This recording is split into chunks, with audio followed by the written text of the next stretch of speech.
About the writer, a real story before the lessons begin. This is the why before the how.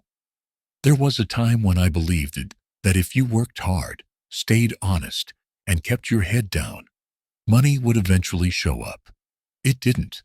Not for years. I wasn't born poor. But I was raised in a household where money had moods. Sometimes it smiled. Sometimes it slammed doors.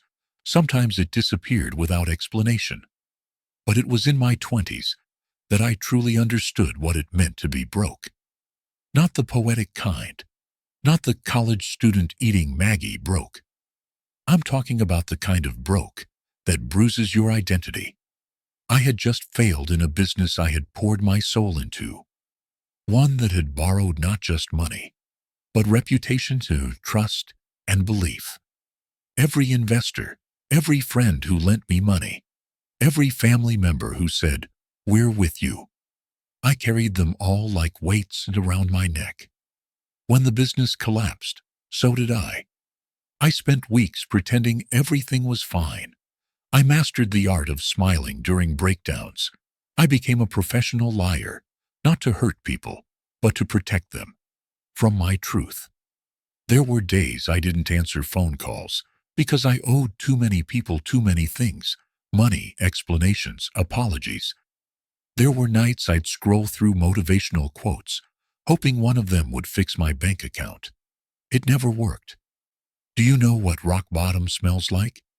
It smells like borrowed cologne for an interview you don't believe you'll get. It smells like reheated leftovers that don't quite kill the hunger.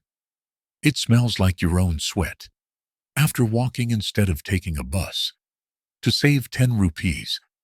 I remember standing in front of a medical store once, trying to decide whether I should buy medicine or save the money for food.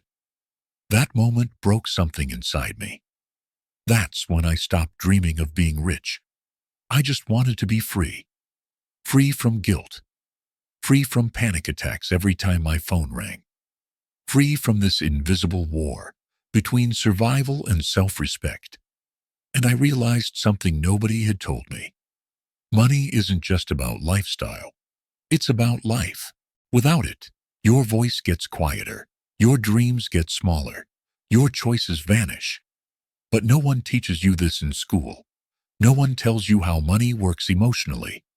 They give you equations, budgets, numbers, but they never tell you what to do when your identity starts rotting under unpaid bills. So I began studying, not just finance, but human behavior, shame, psychology, and power. I started observing people, listening, failing again, winning in small ways. Years passed. Debt was paid. Lessons were learnt. Scars stayed. But I was no longer angry at money. I understood it now. I respected it. I made peace with it. And that peace became power. So if you're reading this, let me say it clearly. This book is not written from the top. It's written from the climb. And every page you're about to read is soaked in truth. Not all of it is pretty, but none of it is fake. Introduction. Why vitamin M? Let's begin with a question. What does money mean to you? Not in a dictionary way. Not the notes in your wallet. Not your salary. I mean, emotionally. Because money is one of those strange things. It's physical and invisible. It's everywhere and never enough. It's silent, yet it speaks louder than most voices. Money decides if you're invited, if you're respected, if your dreams get funded or forgotten. And still, nobody talks about it honestly. We either worship it like a god, or pretend it's not that important. We shame the rich.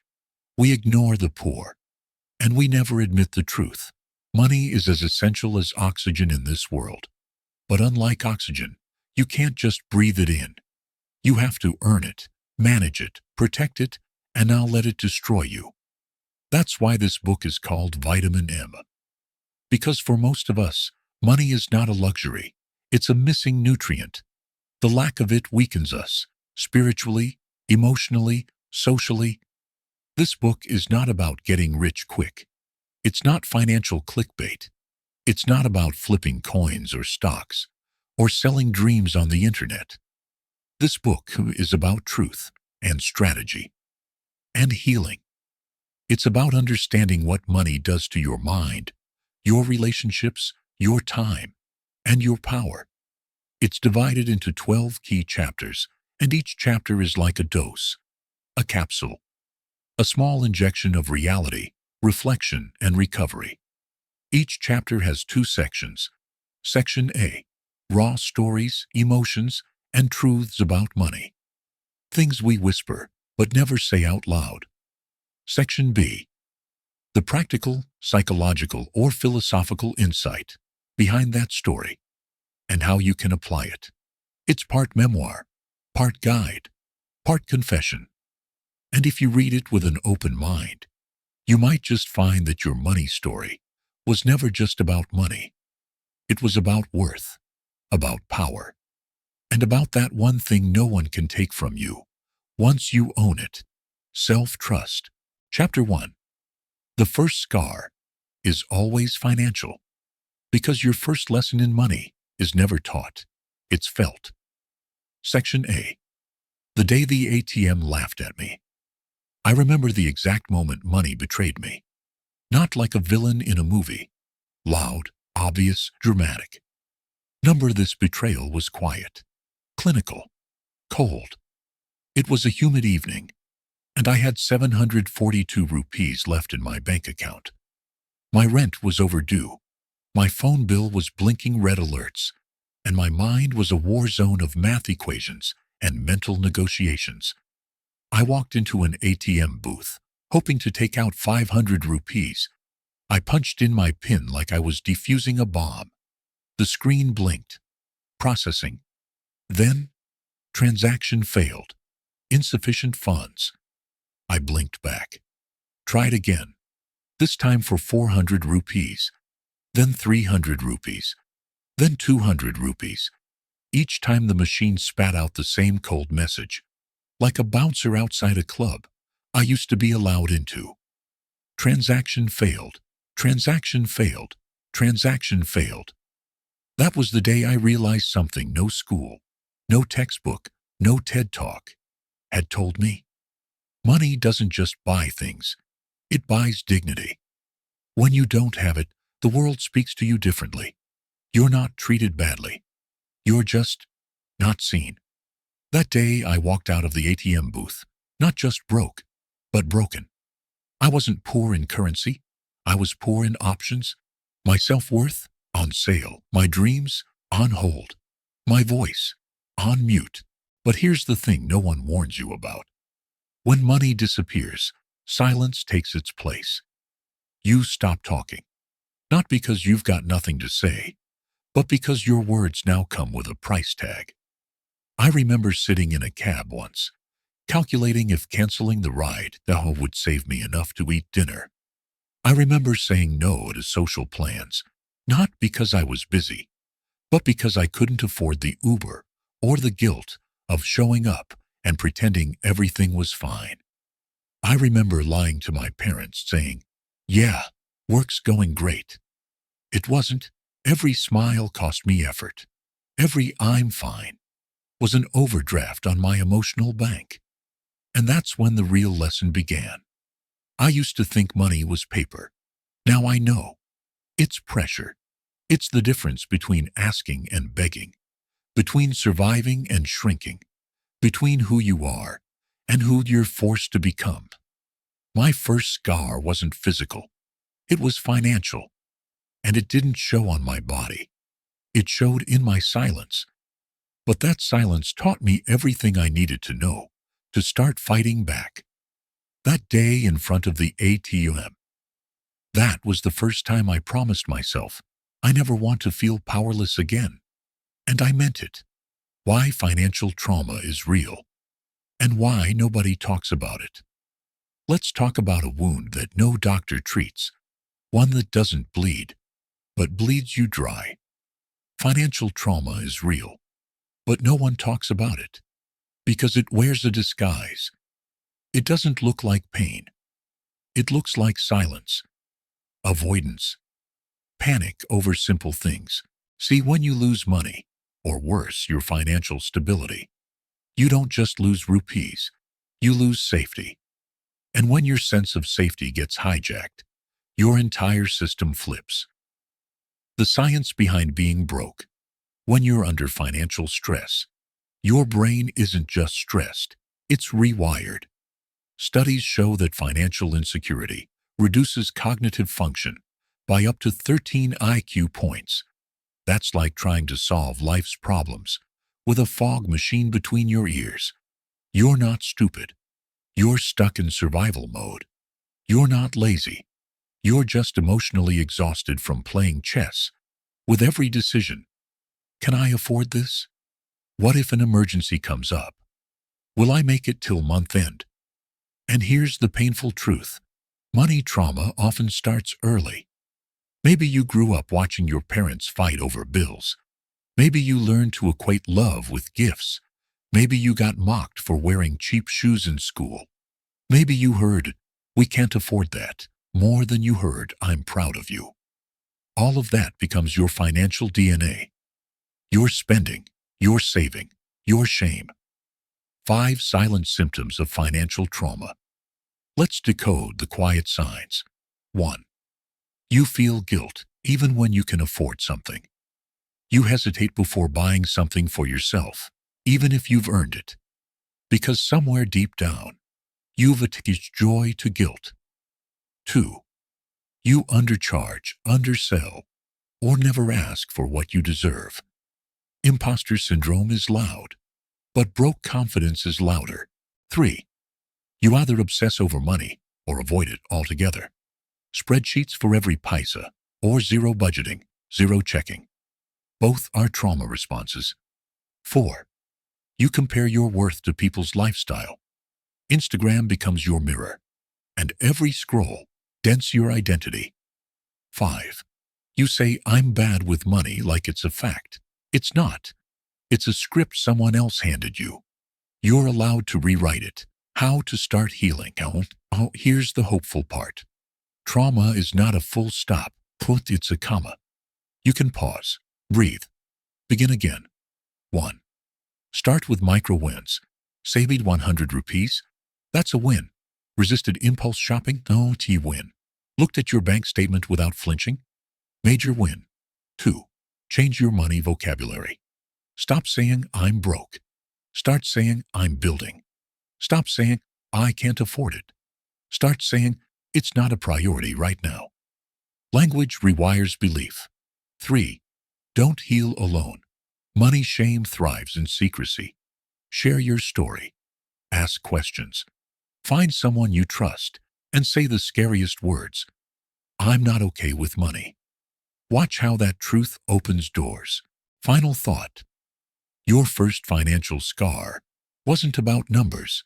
It was about powerlessness. It was about watching your choices shrink. It was about losing sleep, not just savings, but that scar. It's also your starting point. If you've ever felt like your bank balance had more control over your life than you did, welcome. You're not broken. You're bruised. But bruises fade. And from here, we rise. Absolutely. Let's dive into the next raw dose of reality. Chapter 2. The Price of Pretending. Acting rich is more expensive than being broke.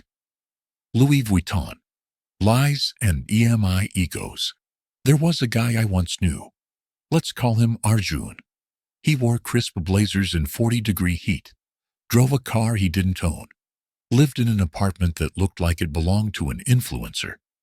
His Instagram was pure luxury porn, champagne, clubs, and work hard, play hard vibes. He looked like success, but if you zoomed in, the truth was screaming in silence. Every designer item was on EMI. Every swipe of his card was a gamble. Every month, he borrowed money from friends to pay off last month's show. He once told me, "Bro, perception is everything." I asked, "At what cost?" He smiled and said, "At the cost of everything." And he meant it. Welcome to the theater of financial fakery. We live in an era where people don't just want to look good. They want to look wealthy. Not comfortable, not stable, rich, loudly, visibly, instantly, and it's killing us. I've seen people take loans to buy phones they can't afford. People who struggle to pay rent but have subscriptions to every streaming platform. People who wear 10,000 rupee shoes but panic when their UPI fails. At the grocery store, we're drowning in aesthetics but dying in anxiety. And the worst part? We don't pretend for strangers. We pretend for people who don't even care. Why do we fake it? Because somewhere along the way, we tied our value to visuals, our worth to our wardrobe, our respect to our receipts. We became walking brands and forgot how to just be people. Maybe you grew up being told, "What will people think?" Maybe you've been made to feel less than for not having the latest gadget or the coolest car. So you started faking it, not because you're fake, but because you were scared of being seen without your armor. But here's what no one tells you. Pretending to be rich is more exhausting than being broke. Because at least when you're broke, you can rest in honesty. When you're pretending, you're always performing, always lying, always watching your story for plot holes. The emotional cost of looking rich. Pretending isn't free. It costs you peace. You wake up anxious, sleep anxious, smile anxious. Friendships. Because real connection doesn't happen when everything's a facade. Opportunities. You're so busy selling an image, you forget to build the skills. Self-trust. When you lie long enough, even you stop believing yourself. I once asked Arjun, "What would you do if people knew the truth?" He said, "I don't know who I am without the mask." And that, my friend, is the real debt. Not the EMI, not the credit card. The debt of identity, of living for others until you forget how to live for yourself. My own mask.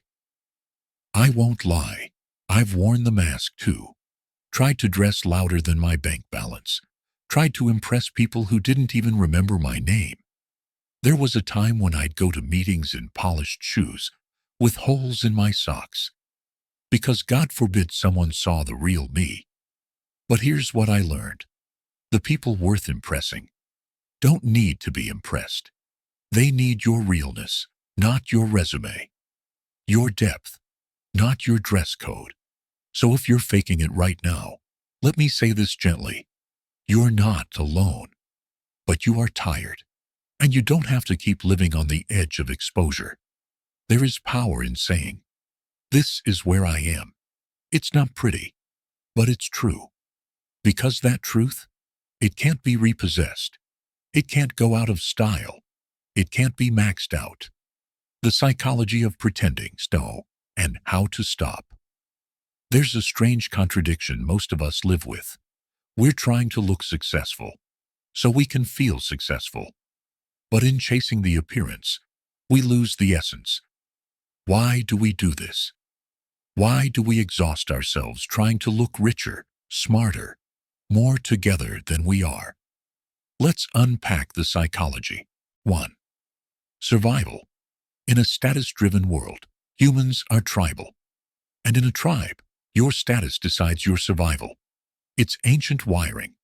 Back in the day, if your tribe thought you were weak or poor, you got left behind, or worse, eaten. Today, no one's getting eaten by lions. But rejection feels just as deadly. So we upgrade our phones, rent fancy apartments, wear overpriced watches, not just to impress, but to belong. Belonging is currency. But here's the catch. If you have to fake it to belong, you're not actually belonging. You're auditioning. 2. Social media. The exhibition hall of illusions. Let's get real. Instagram has turned into a luxury showroom for people who are secretly struggling.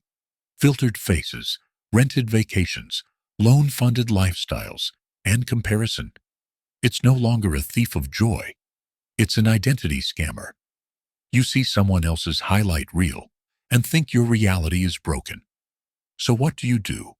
You edit your truth, not because you want to lie, but because you don't want to look like you're losing. 3. Shame fuels the show. Under every fake flex is a soft voice whispering, "You're not enough. You'll be laughed at. You'll be left out." That's not ego. That's shame. And shame is sticky. It makes you believe that honesty is dangerous. That struggle makes you less lovable. That admitting "I can't afford this" will make you vanish from your circle. But here's what you must know. Pretending is a painkiller, not a cure. It numbs the discomfort for a while. But the wound stays. It festers, and it deepens every time you fake another smile. So, how do we stop pretending? Let's go from illusion to intention. Checkmark 1. Audit your why. Before every big spend, ask yourself, am I doing this for me, or am I doing this so others think I'm doing well? If the answer makes you uncomfortable, don't ignore it. That discomfort is honesty knocking. 2. Build quiet wealth. Loud spending is often insecure. Quiet saving is often powerful. Start focusing on net worth, not net likes. Have emergency savings before you buy expensive sneakers. Invest in your skills before you invest in status. Remember, real flex is freedom. 3. Find your financial tribe. Surround yourself with people who value progress over packaging. People who'll celebrate your honesty more than your handbag. One real conversation can dissolve years of pressure. Talk money, talk mistakes, talk truth. Shame dies in sunlight. 4. Reprogram your definition of success. Let go of the rented metrics. Redefine success as peace of mind, no debt control over your time, not needing to impress strangers. If your success needs applause, it's still insecure. 5. Forgive your past self. You're not dumb for faking it. You were just trying to survive, trying to feel worthy, trying to not be left out. That version of you did what they had to do. But now, you're done surviving. You're ready to build. Final thought.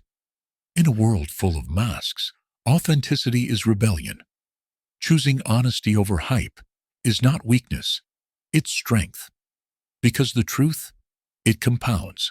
Every honest choice today becomes power tomorrow. And the only legacy worth building isn't one made of borrowed status. It's one made of real stories, real freedom, and real self-worth. So take the mask off. Watch your breath come back. And remember, you were never the lie.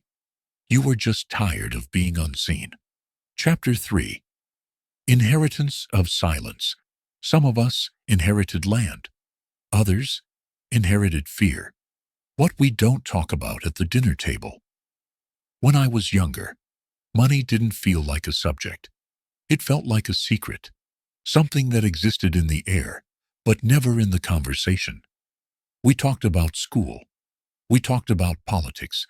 We talked about who failed math and who got married too soon. But money? Silence. Unless it was a crisis. Unless a relative was gossip-worthy broke or surprisingly rich. Then suddenly money showed up, dripping in judgment. The unspoken inheritance, most people don't realize this. We inherit more than genes. We inherit beliefs. We inherit wounds. We inherit silence. If your parents argued about money behind closed doors, but smiled in front of you, you inherited confusion. If they told you, "We don't talk about money in public," you inherited shame. If they said, "Money is the root of all evil," you inherited guilt for even wanting it. What silence sounds like. Silence isn't always empty. Sometimes it screams through behavior. I remember a friend, brilliant, ambitious, full of ideas, but every time he started earning well, he'd sabotage himself, quit, overspend, vanish. One day I asked why. He said, I feel like I'm betraying my father by doing better. His father had struggled his whole life, and somewhere deep inside, my friend had confused loyalty with limitation. That's what silence does. It doesn't give us tools. It gives us ghosts. Growing up in a house where money had a mood. Some days, money smiled. Some days it slammed doors. I remember the look in my mother's eyes when a bill arrived we couldn't pay. The forced calm, the subtle tension, the way her voice got softer, as if loudness would cost extra. I remember how my father avoided talking about his business losses. He'd say, "It's fine. It's all under control," even when we knew it wasn't. That's the thing with money trauma. It doesn't scream. It whispers. And we carry those whispers for years. When you're taught to avoid, not to understand. In some families, money is worshipped. In others, it's demonized. But rarely is it understood. We're taught, don't ask how much someone earns. Don't say you're struggling. Don't show ambition. It looks greedy.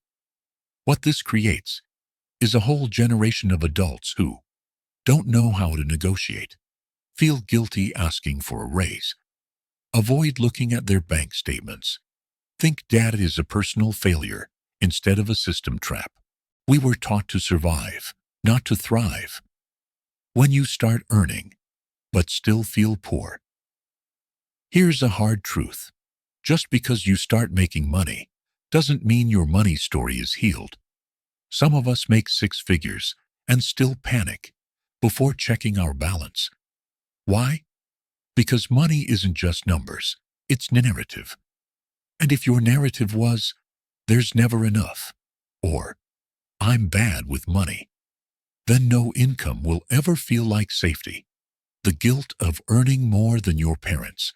This one is sneaky. You grow up watching your parents struggle. And then one day, your salary is more than their combined income was. And instead of pride, you feel guilt. You feel like you owe them everything. You feel like you're cheating some karmic rule. You feel like you shouldn't enjoy it too much. That's not just guilt. That's the weight of silent sacrifices you were never told about, but always felt, breaking the silence. It starts with saying what was never said. I grew up afraid of money conversations. I don't know how to handle finances, and that scares me. I'm allowed to be wealthy and still love where I came from. And it continues with learning what was never taught. That you can be generous without being broke. That ambition doesn't mean arrogance. That financial literacy is emotional literacy too, because silence isn't noble, it's numbing. And what we don't say becomes what we can't escape. You didn't choose the script, but you can rewrite it. If you grew up avoiding money talks, don't blame yourself for what you didn't know. But don't keep the cycle going either. Speak it, learn it, heal it. Your silence was inherited, but your voice, that's earned. And when you finally speak, you don't just heal yourself, you heal generations, rewriting generational money scripts. Let's get honest. Your parents didn't teach you about money because no one taught them. Their silence wasn't selfish, it was inherited, just like the family name. But the silence stops with you. This section is about how to rewrite those old, rusted money scripts and build a relationship with money that's honest, healthy, and fully yours. 1. Your money mindset has a family tree. Before you learn about investments, learn about inheritance, not the legal kind, the emotional kind. Ask yourself, did I grow up thinking rich people are selfish? Was money always connected with fights or fear? Was saving encouraged or seen as impossible? Did we ever talk about money openly? These aren't just memories. They're the software your brain runs on. If your script was, money equals stress, then no wonder you avoid managing it. You're not lazy. You're programmed. But Like all software, it can be updated. 2. Money scripts. The 4 hidden narratives. According to financial therapists, yes, they exist. Most people follow one of these 4 subconscious money scripts. 1. Money avoidance belief. Money is bad. Rich people are greedy. Wanting more is wrong. Symptoms: guilt when spending on yourself, underselling your services, financial self-sabotage. 2. Money worship belief. More money equals more happiness. Once I earn more, I'll be okay. Symptoms: chronic dissatisfaction, chasing shiny things, linking self-worth to income. 3. Money status belief. My value is based on how much I earn or display.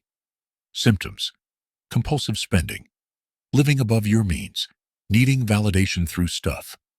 4. Money vigilance belief. You must protect your money at all costs. Never take risks. Symptoms: fear of investing, anxiety around finances, hoarding savings without joy. Which one sounds like your upbringing? The goal isn't shame. It's self-awareness. You can't fix a wound you won't admit exists. 3. How to rewrite the script without burning the family album. Let's be clear. You don't need to rebel against your roots. You need to reprogram them. Here's how. A. Journal the money story. You inherited. Literally write it down.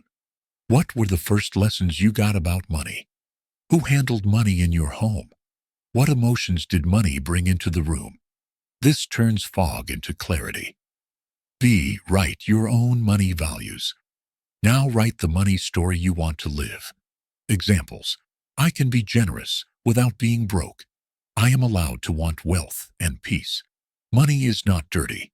It's a tool I use with wisdom. I earn without guilt. I spend with intention. I save with joy. Repeat these daily. Yes, affirmations, not cringe, crucial. Your subconscious needs new soundtracks. C. Talk to your parents, if you can. If it's safe and possible. Ask your parents about their money struggles. You'll be surprised what you hear.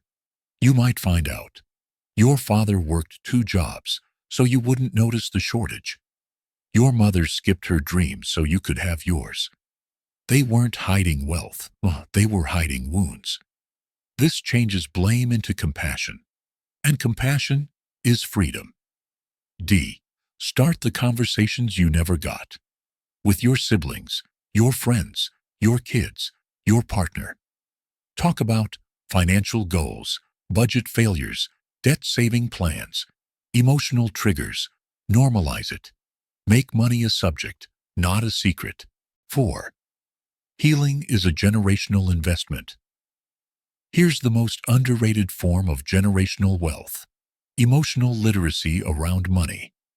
Imagine this: a child who grows up hearing, "It's okay to want money. Let's learn how to manage it." A teen who knows what compound interest is before they know how to flirt.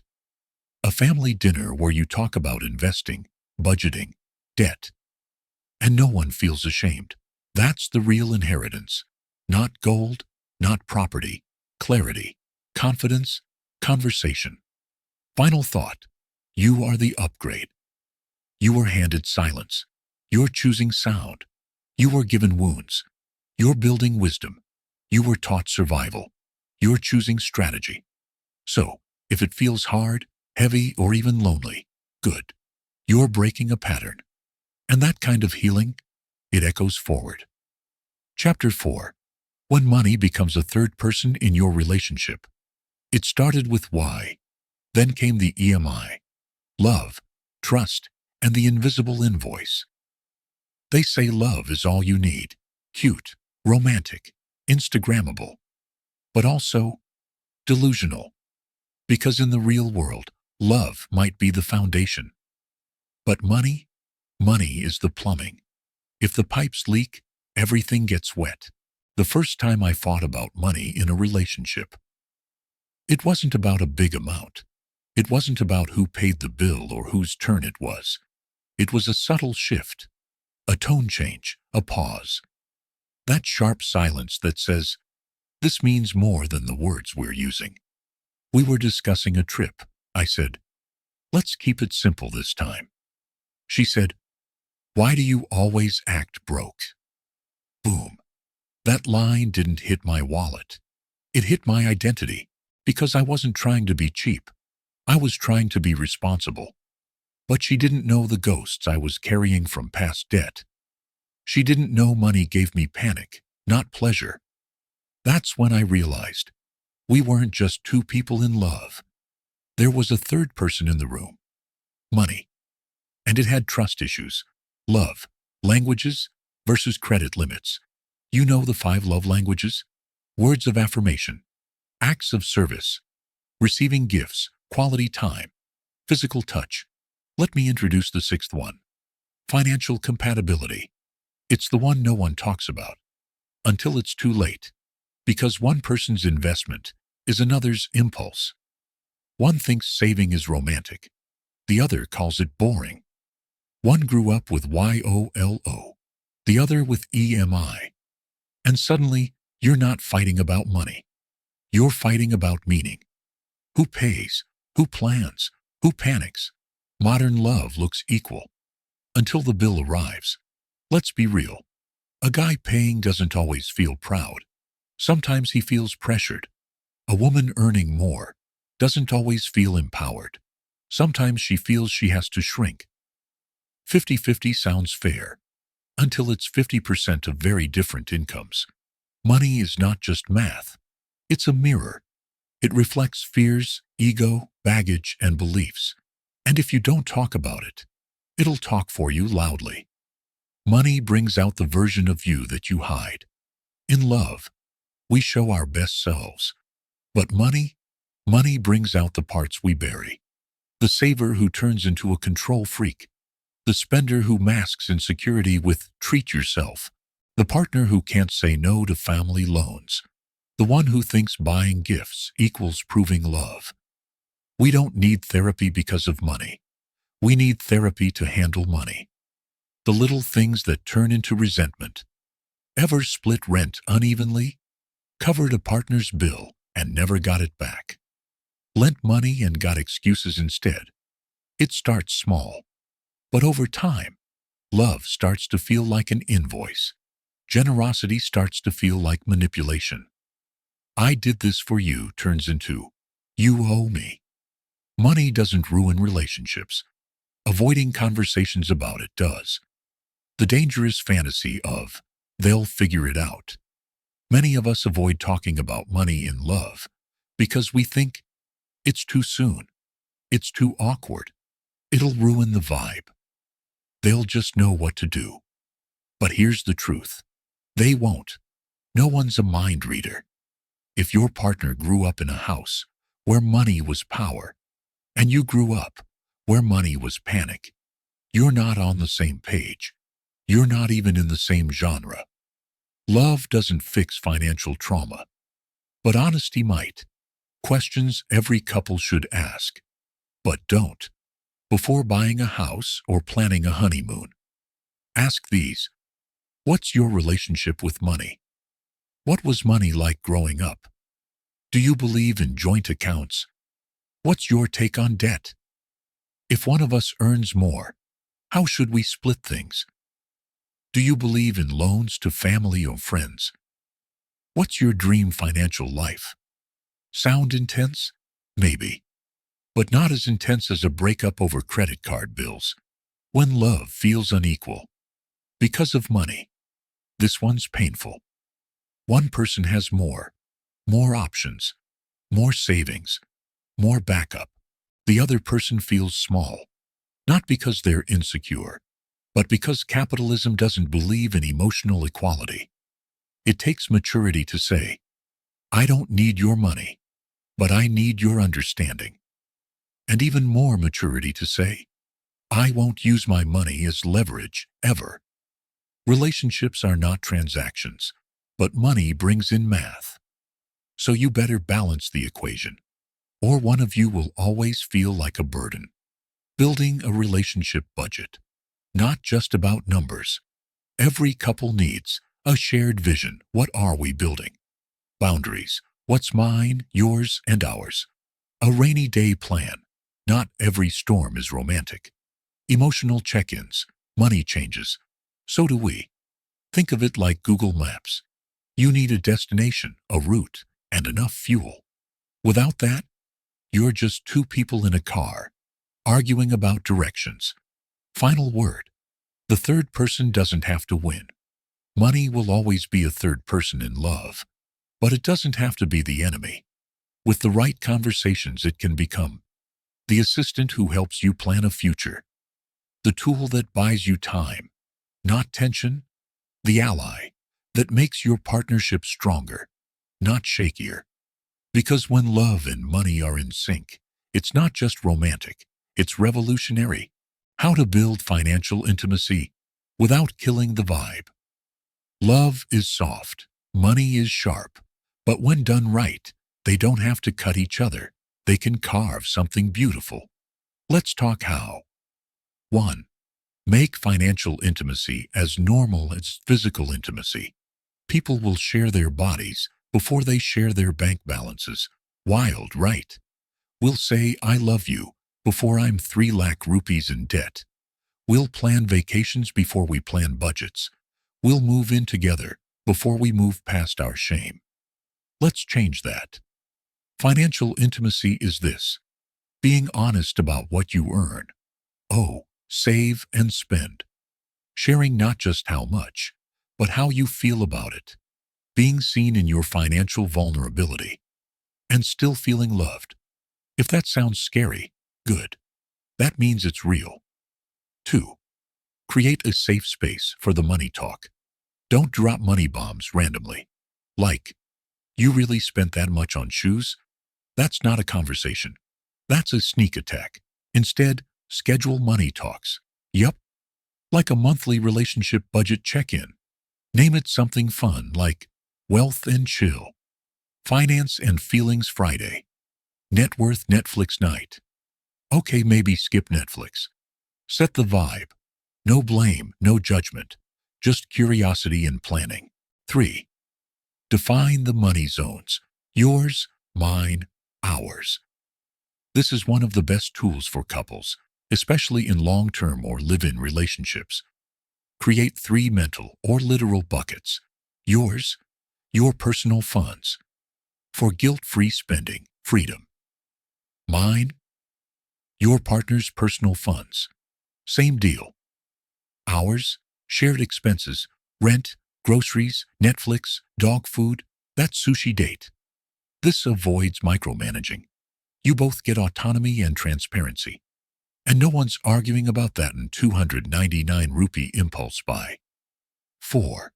The unequal income equation. Let's be real. Split everything 50-50 sounds fair. Until it's not. If one earns double, asking them to pay the same can feel unfair. If one earns less, always paying their half can breed quiet resentment. Try this instead. Proportional contribution. Example, you earn 60,000 rupees per month. They earn 90,000 rupees per month. That's a 40-60 income split. So, split expenses the same way. You pay 40%. They pay 60%.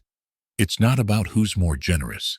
It's about keeping the relationship free from power plays and pride wounds. 5. Talk debt before you talk. Dreams before you build a dream life together.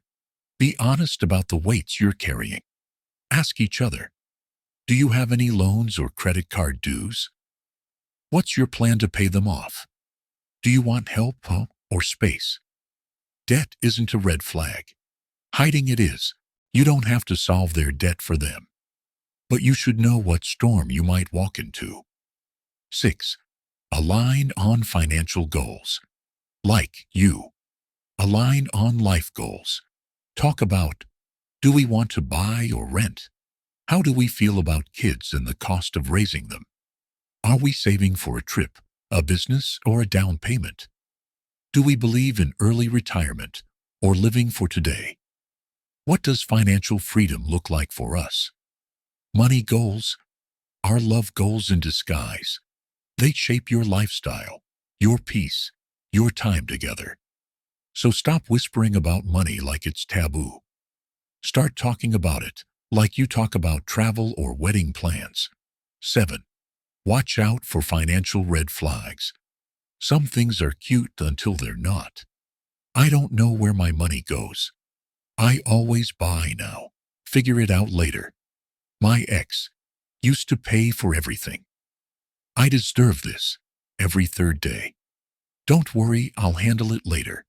But never does. Don't ignore these. They can become relationship rot. You're not a rehab center. You're a partner. If someone refuses to take money seriously, that's not a quirk. That's a conflict waiting to mature. 8. Money therapy isn't weird. It's smart. Can't have a calm money convo without it turning into a fight. Try therapy. Not because you're broken, because you're building something big. There are even financial therapists or couples coaches for this stuff. Imagine coming out of a session like, "Babe, we now have a budget and boundaries. Let's celebrate with budget-friendly street momos." Now, that's romance. 9. Never weaponize money in a relationship. Don't do this. I paid for that, so you owe me. I earn more, so my decision wins. You can't afford that, so why even try? That's not love. That's economic bullying. When money becomes a scoreboard, love becomes a sport, and someone always loses. 10. Celebrate the wins, big and small. Did you clear a debt together? Save for a trip? Have a month with 0 fights about bills? Just talk openly about money without flinching? Celebrate that shit. Not with guilt, not with overspending, with pride. You're doing what most couples avoid for years, building wealth and love at the same damn time. Final word. Wealth is a love language. Love without money talk is a fantasy. Money without love is a transaction. But the sweet spot? That's called financial intimacy. It's not sexy on the surface, but it's hot in the long run. Because when two people face money together, they don't just survive. They build empires. Emotional, financial, spiritual. That's the real relationship goal. Chapter 5. The expensive price of free advice. How help almost broke me. They meant well. They always mean well. But sometimes the worst thing you can get when you're already broke is free advice from someone who's never been there. When my first business collapsed, I was surrounded by advice. It came in like rain in monsoon season, unasked, unfiltered, and completely drenching. Uncles who hadn't run a lemonade stand suddenly had full-fledged business turnaround plans for me. Friends who hadn't read a single book on money would say things like, "Bro, just start another company now. Why so serious? You should get into crypto. You should become a motivational speaker. You should go abroad. There's more scope." Everyone was an expert. No one had skin in the game. I remember one guy, sweet guy, big heart, came up to me at a wedding and said, "David, listen, money comes and goes, but reputation, that's forever. So don't worry. Just start smiling again. Good energy attracts good money." My brain said, "Yes, that's poetic." My stomach said, "That's not dinner." The truth is, when you're vulnerable, people feel the urge to fix you. And fixing doesn't always come from love. It comes from discomfort. They can't stand your pain, so they throw you a quote, a story, a strategy, like it's a Band-Aid, like your bleeding financial wounds are cute little paper cuts. It sounds like, "You should have saved more. Didn't you research the market? Why didn't you just do what that guy did? Maybe you're not meant for business, yar." Behind every line of free advice was an invisible judgment, a quiet suggestion that I failed because I didn't listen to them earlier, even though they were nowhere when I needed courage. or credit, or clarity. The worst advice I ever took? Someone told me to borrow more to fix the failure. They said, double down. That's how legends are made. What legends? This isn't poker. This is rent, food, electricity, and dignity. I borrowed again, from someone close, and it made things worse. Why? Because I wasn't fixing the system. I was trying to bury the symptoms. I was still too proud to get a job, too scared to admit I needed help, not opinions, but real help, too ashamed to be seen as fallen. And then came the gurus, the online mentors, the webinar warriors selling dreams at 1,999 rupees with a limited spot bonus. They spoke so well, so confidently. I thought, maybe they know something I don't. So I bought the courses, downloaded the PDFs, followed the steps. Guess what? Nothing changed, because the change wasn't about tactics. It was about trauma. I wasn't lazy. I was exhausted. I wasn't undisciplined. I was drowning in shame. No course could fix that. One night, after another failed attempt at a freelance gig, I broke down in front of the mirror. Not the cinematic, tears-streaming kind, the numb kind. I looked at myself and said, out loud, no one's coming. Oh, you need to start thinking for yourself. That moment felt like betrayal, but also a beginning. The day I stopped outsourcing my self-worth to other people's advice was the day I took the wheel back. Here's what no one tells you. Free advice costs your confidence. Every time someone advises you without context, they take a small bite out of your belief in yourself. And if you keep chewing on those borrowed opinions, you'll forget the flavor of your own instinct. But I get it. We all want shortcuts. We all want wisdom without wounds. So we look for the loudest voice, the best-dressed guru, the person with the most followers. But here's what I learned the hard way. The person shouting from the stage isn't always wiser than the one quietly healing in the crowd. I started healing when I stopped listening to everybody and started listening to somebody. The me who had survived. The me who failed, crashed, lost, and still stood up. That version didn't give advice. He gave clarity. He said, learn what works for you. Say no to noise. Say yes to depth. Stop asking for directions from people who've never left home. And slowly, painfully, beautifully, I became my own consultant. No, I didn't get rich overnight. No, I didn't manifest a mansion. But I did manifest something rarer. Peace, a plan, and power that wasn't borrowed from someone else's script. How to tell advice from noise and build your own filter. There's a quote I love that goes, if you listen to everyone, you'll end up exactly nowhere. When money's tight, when failure's fresh, when doubt is dancing in your head, you'll want to grab onto anyone who sounds like they know what they're doing. But here's the truth. Not all advice is equal. Not all gyan is gold. And most people are speaking from memory, not mastery. So how do you know which advice to keep and which to throw into the recycle bin of your brain? Let's build that filter. 1. Ask, did they live it?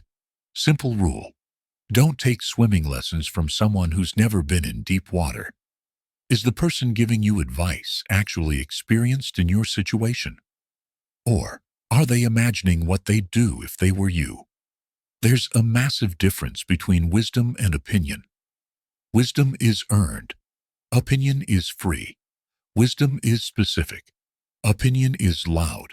Wisdom says, here's what I learned. Opinion says, here's what you should do. You want the former. Ignore the latter. 2. Identify the energy behind the advice. Not all advice is given with love. Some of it is power play. Some of it is subtle judgment. Some of it is masked ego. Check for the vibe. Is the person curious or just condescending? Are they sharing or Are they showing off? Do they genuinely care? Or are they flexing their superiority? Real advice feels grounding. Fake advice feels like an ego trip with a side of shame. If someone's advice makes you feel smaller, not stronger, walk away. 3.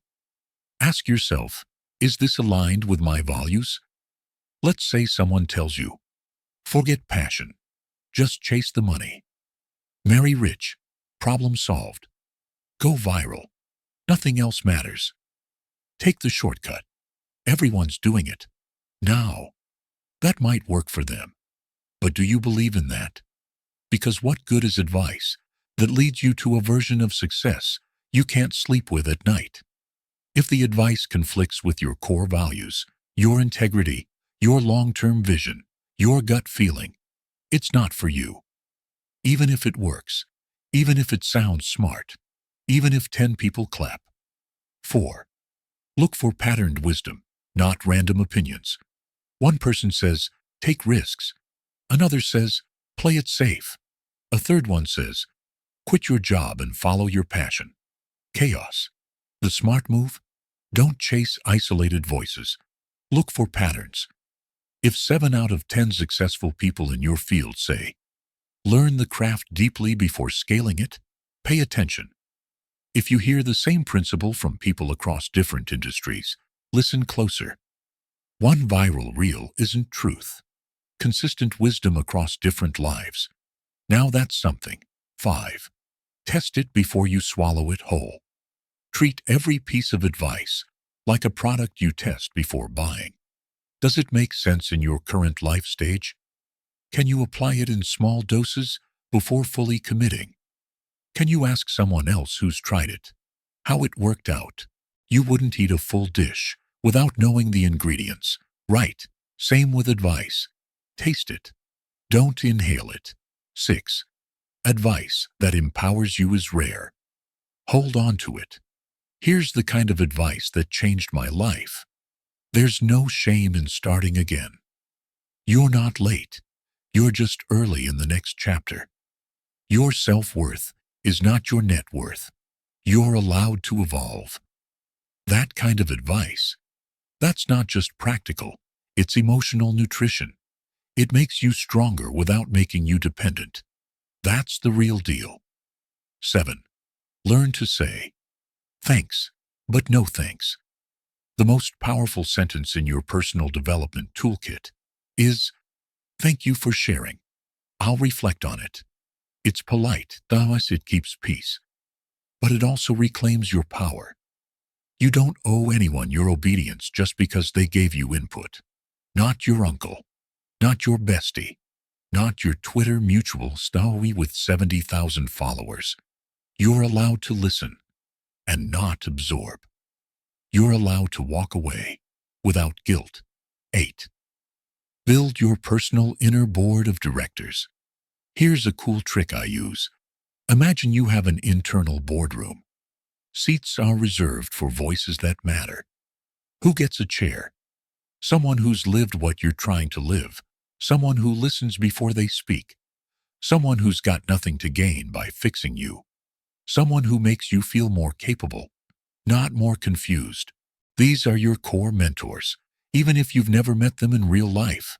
Books, podcasts, interviews, they all count. And the rest? The noise. Let them stay in the waiting room. 9. The best advice is often a question, not a command, not a rule, not a blueprint, but a question that makes you go, damn, I never thought of it that way.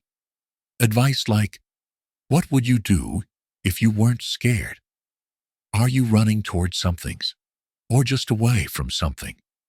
If you failed at this, what's the worst that would actually happen? What's the cost of doing nothing?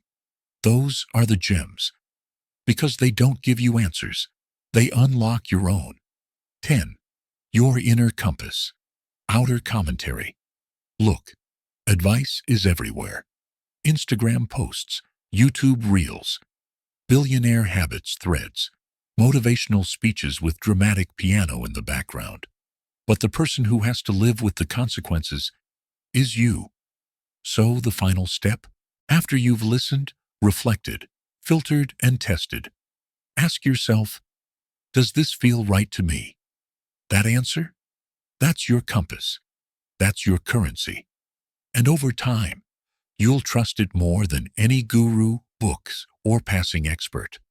Final word. Protect your mind like you protect your money. You wouldn't hand over your debit card to a stranger, right? So why hand over your direction, your decisions, your destiny to anyone who just sounds confident? You are your own strategy. Your path isn't supposed to look like anyone else's, and the only advice truly worth following is the one that leads you closer to you. Chapter 6. The Luxury of Saying No. When you can't afford boundaries. Let's be real. Saying no is a luxury. It's marketed as self-care, packaged as empowerment, sold in reels with dramatic background music like "Protect Your Peace." Say no to things that drain you. Cut off people who no longer serve your energy. Sounds nice, right? Now try saying no when your rent is late, when your bank balance is gasping for air, when your family needs something and you're the only one with even a little to offer. Suddenly, boundaries start to feel like betrayal, not to others, to survival. There was a time in my life when I said yes to everything, every project, every favor, every 11 p.m. quick call, because saying yes felt like currency. Like if I didn't say yes, they'd never ask again. And if they didn't ask again, I'd vanish. And if I vanished, I'd lose whatever crumbs of opportunity I had left. That's what financial desperation does. It doesn't just shrink your wallet. It shrinks your ability to choose. And nothing feels more painful than watching your self-respect bargain with your circumstances. I've been that guy, the one who undercharged because I didn't want to lose the client, worked weekends because maybe they'll offer me something permanent, said yes to unreasonable revisions, calls, meetings, timelines, because I couldn't afford to be difficult. People praised me for being reliable, but what they really meant was exploitable. And that's when I learned something wild. When you're broke, politeness is often a survival strategy. We don't say yes because we want to.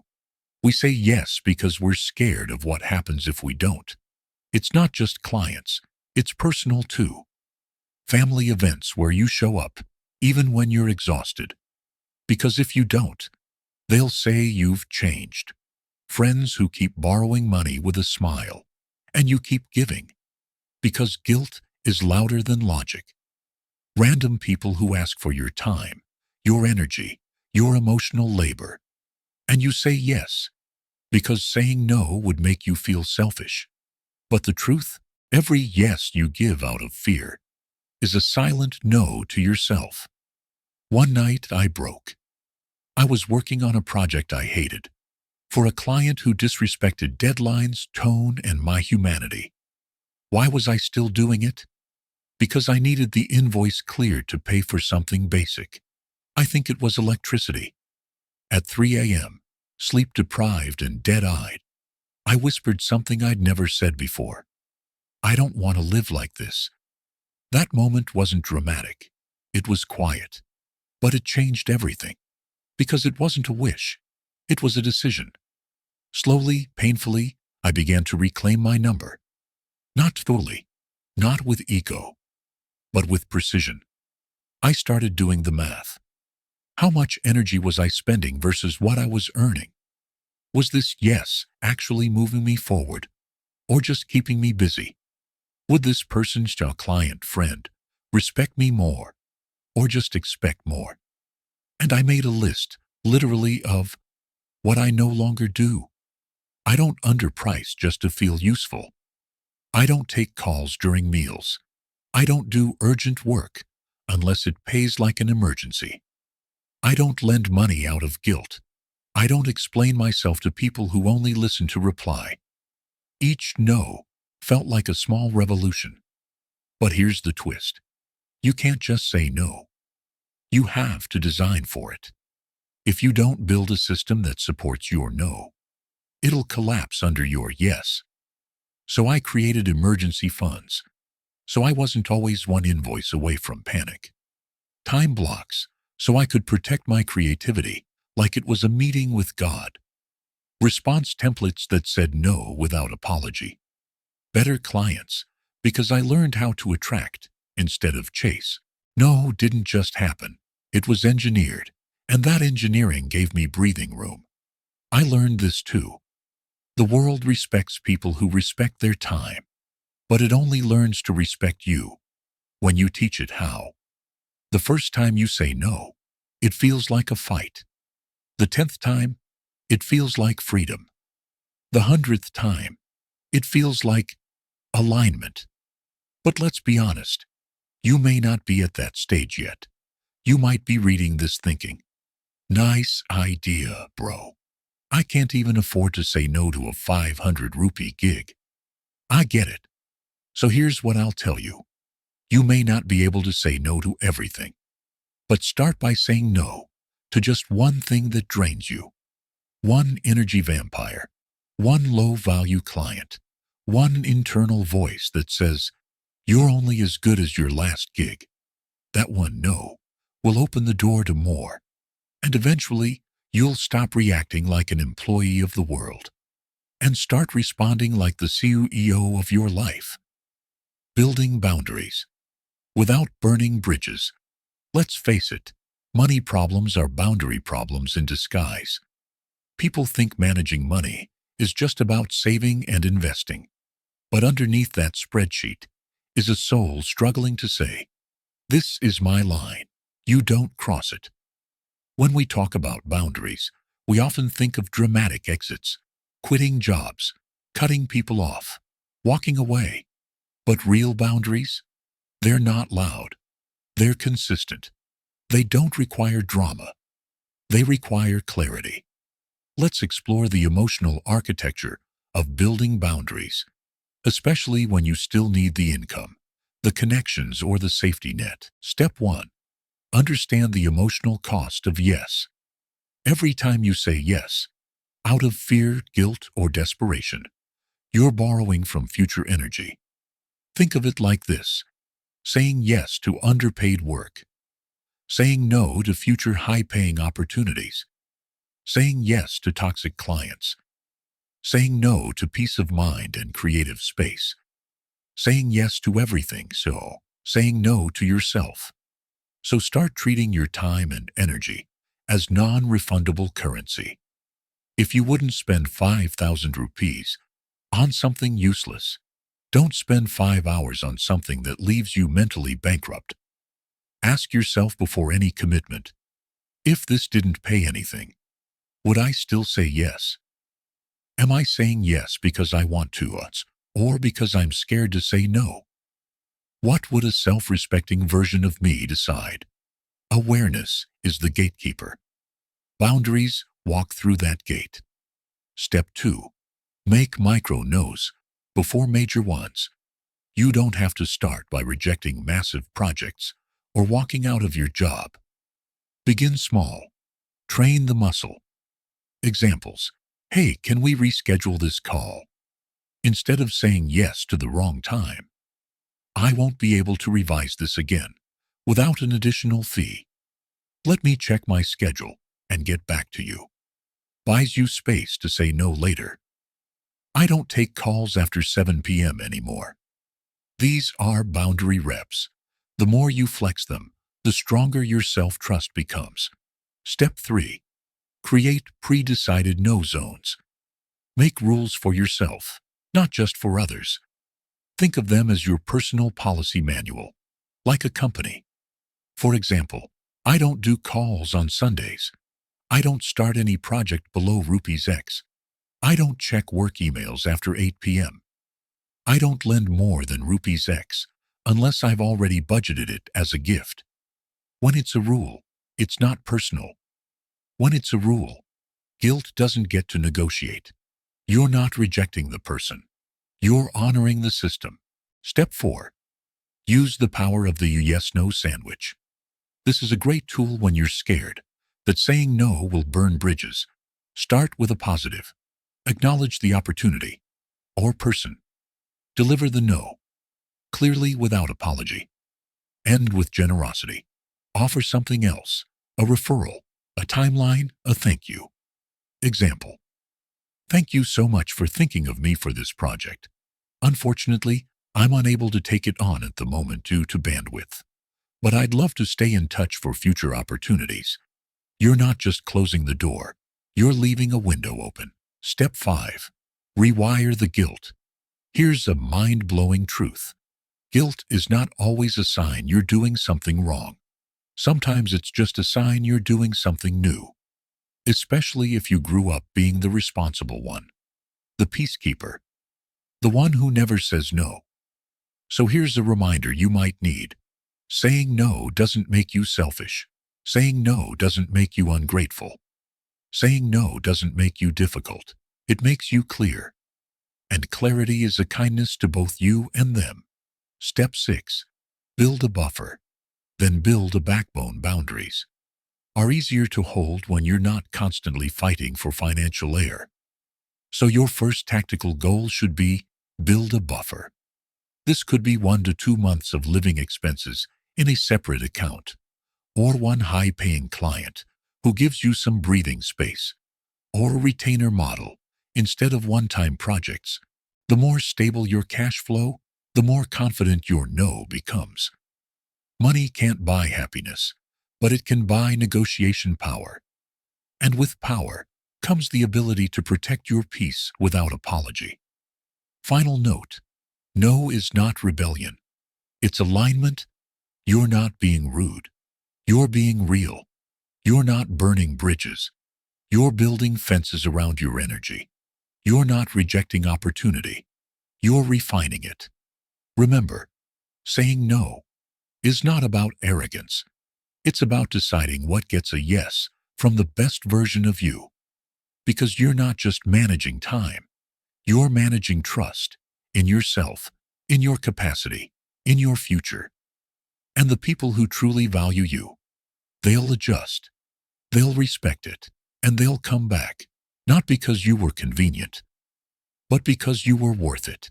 How to spend without shame, save without fear, and give without guilt. If Section A was the emotional thunderstorm, Section B is the umbrella. This is where we turn awareness into action, because knowing that guilt runs your finances is step 1. Changing it, that's the power move. Let's break it down into 3 dimensions of emotional finance: spending without shame, saving without fear, giving without guilt. Spending without shame. Let's start with spending, the most misunderstood love language of guilt. You ever bought something and immediately felt trash about it? That's post-purchase shame, the hangover of emotional spending. And it often comes from these guilt-driven patterns. I shouldn't enjoy this while others are struggling. This isn't a need. I'm being indulgent. My parents never bought this kind of stuff. Who do I think I am? But here's the reframe. Healthy spending is not waste. It's a signal to your brain that you are safe, capable, and allowed to enjoy. Strategy: the joy value matrix. When you're about to buy something, ask, does this spark actual joy, or is it a distraction? Will this add value to my life, or just fill a void? If it's low joy and low value, walk away. If it's high joy and high value, buy guilt-free. If it's high joy but low value, delay 24 hours. Let the thrill cool. If it's low joy but high value, budget for it. It's an investment. This doesn't kill spontaneity. It filters it through alignment. 2. Saving without fear. Some people save money out of wisdom. Some do it out of pure panic. The "what if everything collapses" mindset is rooted in scarcity trauma. It's that feeling of, if I don't hoard this, I'll regret it. Something always goes wrong. I'll never feel safe enough to relax. That's not saving. That's financial anxiety with a piggy bank. Strategy: the emotionally intelligent savings plan. Set savings targets with emotion in mind, not just percentages. Here's how. Peace Fund: your emergency buffer. It's not about fear. It's about buying calm. Start with 1 month of expenses, then go to 3, then 6. Permission Fund: a guilt-free pool for joy. That trip, that course, that gift for yourself. Money that's meant to be used, not hoarded. Power Fund: for future shifts. This could be for leaving a toxic job, starting a project, or buying time during transitions. By labeling your savings with emotions, not just numbers, you tell your nervous system, this money has a purpose. It's working with me, not against me. 3. Giving without guilt. Now let's tackle the messiest one. Giving. You're kind. You're generous.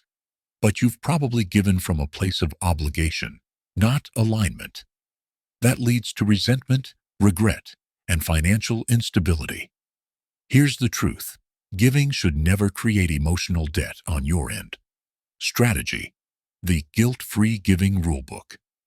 Build a system, not just feelings. Try this. Set a monthly giving cap.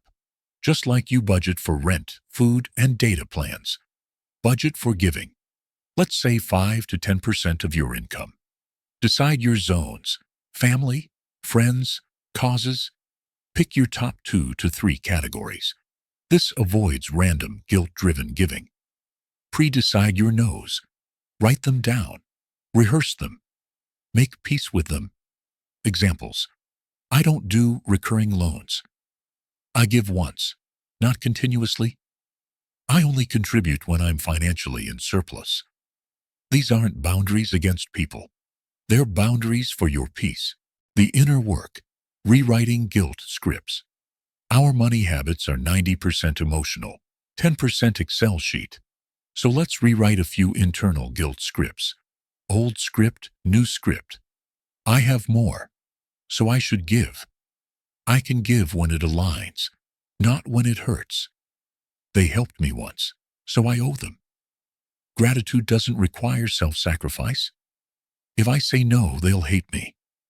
If they only love me for money, that's not love. Spending on myself is selfish. Taking care of myself increases my capacity to give. Say them out loud. Journal them. Tattoo them on your financial soul if you have to. You're not stingy. You're not ungrateful. You're evolving.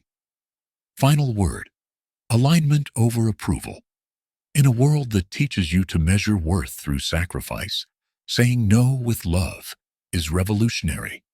You are allowed to buy that thing, save with joy, say no without explaining yourself, give without bleeding, build wealth and still have empathy.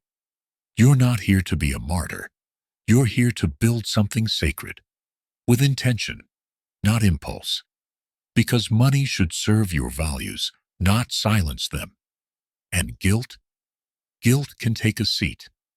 You're the one making the rules now. Chapter 7. When guilt becomes your accountant. Emotional invoices you never sent. Let's talk about the most expensive emotion in your financial life. It's not greed. It's not envy. It's not even fear. It's guilt. The invisible tax you keep paying on decisions you didn't even make. Guilt is what makes you swipe your card when you should say no. It's what makes you send money you can't afford, lend energy you don't have, and tolerate situations that drain you because saying no would hurt someone. But no one talks about it like that. No one says, "Hey, I'm broke because I feel responsible for everyone else's feelings." We call it generosity. We call it being nice. But here's the ugly truth. Sometimes guilt wears a mask called kindness and ruins your bank account while smiling. Let me tell you about my first real guilt purchase. It wasn't a luxury item. It wasn't even for me. It was for a relative. Someone who'd said, "I know things are tight for you, but this really means a lot to me." Now, they weren't wrong. Things were tight. So tight, I was rationing rice like it was gold dust. But I said yes, because saying no would have made me feel like a bad person. Like I was failing some invisible emotional test. So I sent the money, and instantly, like immediately after, I regretted it. Not because I didn't care, but because I gave from a place of fear, not from a place of overflow. Here's what I've learned. Guilt makes you say yes, out of survival. But real giving happens when you say yes, from strength. Guilt giving feels like relief for them, punishment for you. Empowered giving feels like alignment. It feels like peace. And the more you give from guilt, the more you create a dangerous equation. My worth off how much I sacrifice. That's the deadliest math you'll ever learn. Let's go deeper. Have you ever done one of these? Bought something just to avoid looking cheap? Lent money you didn't have because you were too awkward to say no? Stayed in a job, partnership, or collaboration way past its expiry date because you didn't want to hurt someone's feelings? Avoided raising your prices because what if they can't afford it? That's guilt being your financial advisor. And let me tell you, guilt is the worst accountant, because guilt doesn't care about your budget. It doesn't care about your dreams. It doesn't care about your emotional bandwidth. It only cares that someone else doesn't get slightly uncomfortable, even if you go bankrupt trying to keep them comfortable. I once had a client who couldn't pay. They were nice. They were talented. They were full of promises. And every time I brought up the invoice, they had a new emotional story. A sick parent, a delayed payment, a rough patch. And me?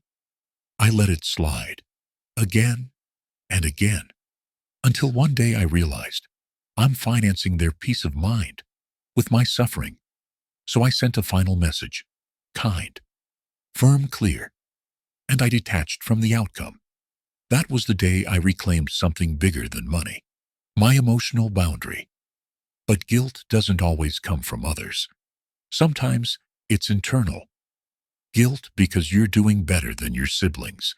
Guilt because you've changed and they haven't. Guilt because your parents struggled more than you. Guilt because you got a lucky break. This is called survivor's guilt.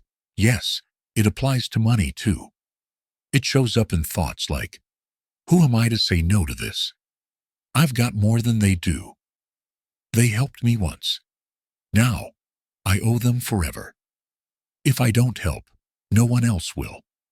But here's the kicker. You are not responsible for fixing everyone else's financial wounds, especially when yours are still healing. Love doesn't always mean rescue, and help doesn't always mean yes. Here's what you need to hear. You are allowed to outgrow the people who guilt you into staying small. Have money without guilt. Charge your worth without apology. Walk away from takers, even if they call you selfish. Build wealth while others choose not to change. Guilt will scream, but truth will whisper. And truth says, you are not a bank. You are not a savior. You are a human. And you are allowed to heal, grow, and protect your peace. But guilt is sneaky. It doesn't always shout. Sometimes it whispers, you're being too much. Don't make them uncomfortable. Just let it go. It's not worth the drama. But every time you just let it go, your soul absorbs the cost. And after a while, your wallet isn't the only thing that's empty. Your spirit is too. The day I stopped budgeting with guilt, my life changed, not overnight, not with fireworks, but quietly like a knot, finally untying in my chest. I still give. I still help. But I no longer confuse guilt with generosity. And I no longer let emotional debts dictate my financial future. Because I've realized you don't have to bleed to prove you care. Sometimes, the most loving thing you can do is protect your own oxygen mask first. Chapter 8. Renting Dreams on EMIs. The illusion of ownership in a borrowed life. Let me paint you a familiar picture. You walk into a mall, not planning to buy anything serious, just a look around, a window shop, a vibe check. Suddenly, boom, there it is, that thing, the phone, the watch, the sneaker, the bike, the house brochure in a folder fancier than your resume. And the voice kicks in. You work hard. You deserve it. Look at everyone else, already ahead. It's just a few EMIs, manageable. It's not a liability. It's a lifestyle. And before you know it, you're renting a dream that doesn't even come with peace of mind. Let me tell you about my first EMI mistake. It was a car, not a Lamborghini, not even a premium badge, just a decent sedan, reliable, smooth, respectable. But here's the truth. I didn't buy that car because I needed it. I bought it because I needed to look like I had arrived. It was never about transportation. It was about compensation. I was trying to compensate for all the years I felt invisible, trying to impress people who didn't even ask for the show. Here's what they don't tell you about EMIs. You don't just pay monthly in money. You pay in mental rent. That sinking feeling when the debit hits. That breath you hold at the end of the month. That fake smile you wear when someone asks, "Bro, how's the car?" Looks sick. Yeah, it looks sick. Because it's slowly making you sick. Now don't get it twisted. I'm not anti-EMI. I'm anti-EMI for ego. There are EMIs that build assets, and then there are EMIs that build anxiety. The difference? Intention. Ask yourself this. Am I buying this because I want it, or because I want to be seen with it? That one question can save you a decade of debt. Let's zoom out a bit. Ever noticed how comparison has a subscription model? You start by comparing phones. Then it's salaries. Then apartments, vacations, weddings. And suddenly, you're living in a highlight reel that costs more than your reality can afford. We borrow to keep up. We borrow to belong. We borrow because no one told us that freedom is sexier than flex. A friend once told me, "I'm not rich, bro. I just have better credit." And we laughed. Until we didn't. Because behind that joke was a deep truth. Most of what we admire is rented. Rented confidence, rented aesthetics, rented lifestyles, on EMI plans, and inner panic. I met someone who took a loan for a destination wedding and spent the next 4 years avoiding calls from the lender and the in-laws. Another person I know bought a luxury watch right after a heartbreak. He said at least something on my wrist should shine. It was poetic and tragic. And me? I once spent half my savings on a high-end laptop to look the part at meetings. The project didn't even last 6 weeks. But the EMI, she stayed loyal for 24 months. You see, this isn't about money. This is about identity debt. We're so busy trying to look successful that we mortgage our truth. We finance aesthetics. We rent validation. We live in houses that don't feel like home, just to post stories that feel like fiction. And for what? So someone who won't even attend our funeral can double tap on a filtered version of our pain? Nah, we're better than that.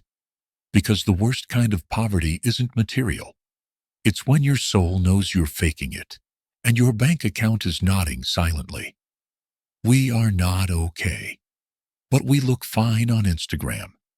The moment I stepped off the EMI treadmill, something magical happened. I slept better. I spoke clearer. I started owning my pace, not chasing theirs. I realized that freedom isn't in having more. It's in needing less. It's in not owing anyone for your peace. I'll say this loud, especially for the ones in their 20s and 30s. You don't need to have it all by 30. You need to not lose yourself trying. There's no medal for dying with the highest credit score, but lowest self-worth. Stop renting dreams you don't believe in. Stop signing up for EMIs that impress people and suppress you. You don't have to buy the illusion of success to feel successful. Success is when your inner world finally costs zero interest. How to build a lifestyle you can actually afford, emotionally and financially. Let's be real. We're not anti-ambition. We're anti-anxiety in a suit. So this chapter isn't about becoming a minimalist monk who lives in a cave and washes rice with rainwater. It's about conscious consumption, buying things with awareness, not approval-seeking. Let's deconstruct the borrowed dream and build a real one, brick by brick. 1. Decoding the real cost of EMIs. Most people only calculate, can I pay rupees X per month? But the real question should be, what emotional rent does this EMI charge me? What opportunity is this taking away? What happens if income drops or emergencies hit? A 5,000 rupees per month EMI may look small, but not if it's coming from a place of constant stress and status pressure. Flip the script. If it doesn't let you breathe, it's not affordable. 2. The lifestyle alignment formula. Use this 3-part check before buying anything major. A. Affordability test. Can I pay for this twice without a loan? Will it disturb my survival to our emergency savings? B. Alignment test. Does this reflect who I am or who I'm trying to impress? Would I still want this if nobody ever saw it? C. Anxiety test. Will this keep me up at night? Does this purchase give me peace or pressure? If you can't tick these boxes, the lifestyle doesn't fit you yet. And that's okay. Growth doesn't need disguise. 3. Smart EMI strategy. When you must use it? If you're going the EMI route, do it with eyes wide open. Here's how to play it like a pro. Pick purpose over prestige. Use EMIs for assets, skills, tools, or long-term growth. Not flex items. Keep EMI load less than or equal to 30% of your monthly income. Beyond that, you're risking lifestyle debt. You may look rich, but you'll live trapped. Plan for 3 missed payments in advance. If life throws a curveball, will your finances survive it? Build a 3-month EMI backup buffer. Don't stack EMIs like Jenga blocks. 1 big EMI is better than 5 small ones. Mental clutter is financial poison. 4. Detox from lifestyle peer pressure. We need to talk about comparison debt. It's when your expenses are shaped by what your friends post, not what you actually need. It looks like upgrading phones every 6 months to keep up eating out when you'd rather save in wearing designer to parties where you don't even know half the people. The cure. The 3-day rule. Before any comparison-triggered purchase, pause for 3 days. Don't talk about it. Revisit the desire on day 4. If the need's still strong and aligned with your truth, go for it. If it fades, it wasn't you. It was your insecurity in a costume. 5. Build emotional wealth. Alongside financial growth. Here's what no spreadsheet tells you. Some people have a 7-figure income and still feel poor. Others earn modestly and feel wealthy every day. Why? Because wealth is emotional first, numerical second. Start measuring your emotional ROI. Peace per purchase, sleep per swipe, joy per job, time per transaction. Build a lifestyle that allows you to breathe, rest, grow, and smile. Not just impress and post. 6. Designing a sustainable flex lifestyle. Let's talk flex. We all want nice things, and that's perfectly okay. But what if you could flex in a way that didn't enslave you? That's what I call sustainable flex. Here's the blueprint. Pick 1 to 2 signature luxuries that matter deeply to you. Maybe it's your phone, or a camera, or weekly fine dining. Cut guiltless corners on things that don't matter. Generic t-shirts, homemade coffee, public transport on weekdays. Result? You still look, feel, and live well, without drowning in debt, because you're not broke. You're just spread too thin, trying to afford everyone else's dream. 7. Final word. Redefine what it means to arrive. Listen close. Arriving doesn't mean a fancy car or 5-star stays. Arriving is paying your rent without anxiety, declining an EMI without shame, buying something expensive and still sleeping like a baby, saying, "I'm good," when the world says go bigger. Because the richest feeling in the world is peace. Not applause, not comparison, not validation, peace. And you don't need a loan to get that. You just need to own your truth, louder than you rent your fears. Chapter 9. Emotional EMIs. We keep paying, even without a loan. Section A. The hidden costs of our past, our people, and our patterns. Not all debt shows up in your credit report. Some of it lives in your body, in your habits, in your silence when you want to scream, in your smile when you want to disappear. Let's talk about the emotional EMIs, the ones that don't come with interest rates, but come with interest loss, interest in life, in joy, in freedom. You know the kind. 1. The guilt loan. You ever spend on someone, not because you want to, but because you feel bad not doing it? Family calls, friends hint, guilt whispers, they've done so much for you. Don't be selfish. So you swipe, you sacrifice, you offer parts of yourself to maintain peace. Except it's not peace. It's a truce between your self-worth and your emotional obligation. This debt feels like saying yes when you can't afford to sending money silently just to avoid confrontation. Buying love with your own burnout. It's not generosity if it leaves you empty. That's just disguised damage. 2.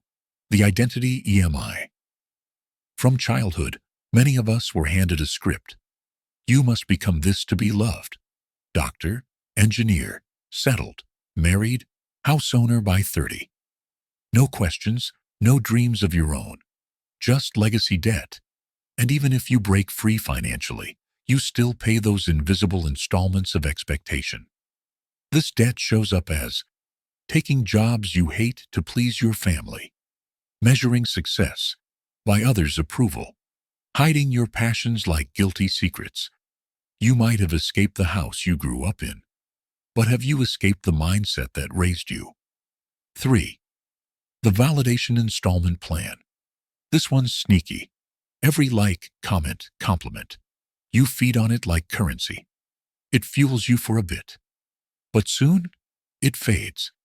And you're back, scrolling for dopamine, for applause, for a reason to feel enough.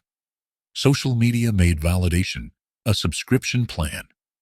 We start doing things for the post, not for the passion. You're not enjoying the vacation. You're curating it. You're not proud of your success. You're waiting for hearts on LinkedIn. You don't feel alive unless someone else confirms it. That's a dangerous debt, because you're not paying in money. You're paying in identity. 4. The caretaker curse. Some people become the emotional ATMs of their circle. Everyone comes to withdraw, venting, unloading, expecting, but no one refills you. You're the strong one, the sorted one, the reliable one. But even pillars crack. You keep paying with your time, your silence, your mental bandwidth. Because people don't see your pain. They only see your utility. This kind of debt doesn't ask for money. It asks for constant access to your soul. 5. The past regret penalty. We all have one purchase we wish we never made. But what about the decisions you keep punishing yourself for? That failed business, that bad investment, that relationship that cost more than your wallet, that one yes, that felt like 100 no's to yourself. You may have moved on, but are you still paying with self-doubt? Because emotional EMIs don't just live in what happened. They live in what you believe about what happened. They show up in your hesitation, in your avoidance of risk, in your undercharging, in your over-apologizing. You think you're being humble, but really you're still paying the price of a version of you that no longer exists. 6. The fixer financing plan. This one's dangerous. It's when you try to solve people. You date broken people. You hire chaotic partners. You parent your parents. You think, if I love them hard enough, they'll heal. So you invest time, emotion, resources, hope. And you keep paying long after they've left, failed, or ghosted. Because now, you're not just carrying their debt, you're blaming yourself for it. But here's the truth. You're not a rehab center for people who refuse therapy. 7. The one-day debt. This is when you keep putting off life. You tell yourself, one day I'll take that trip. One day I'll quit and start my thing.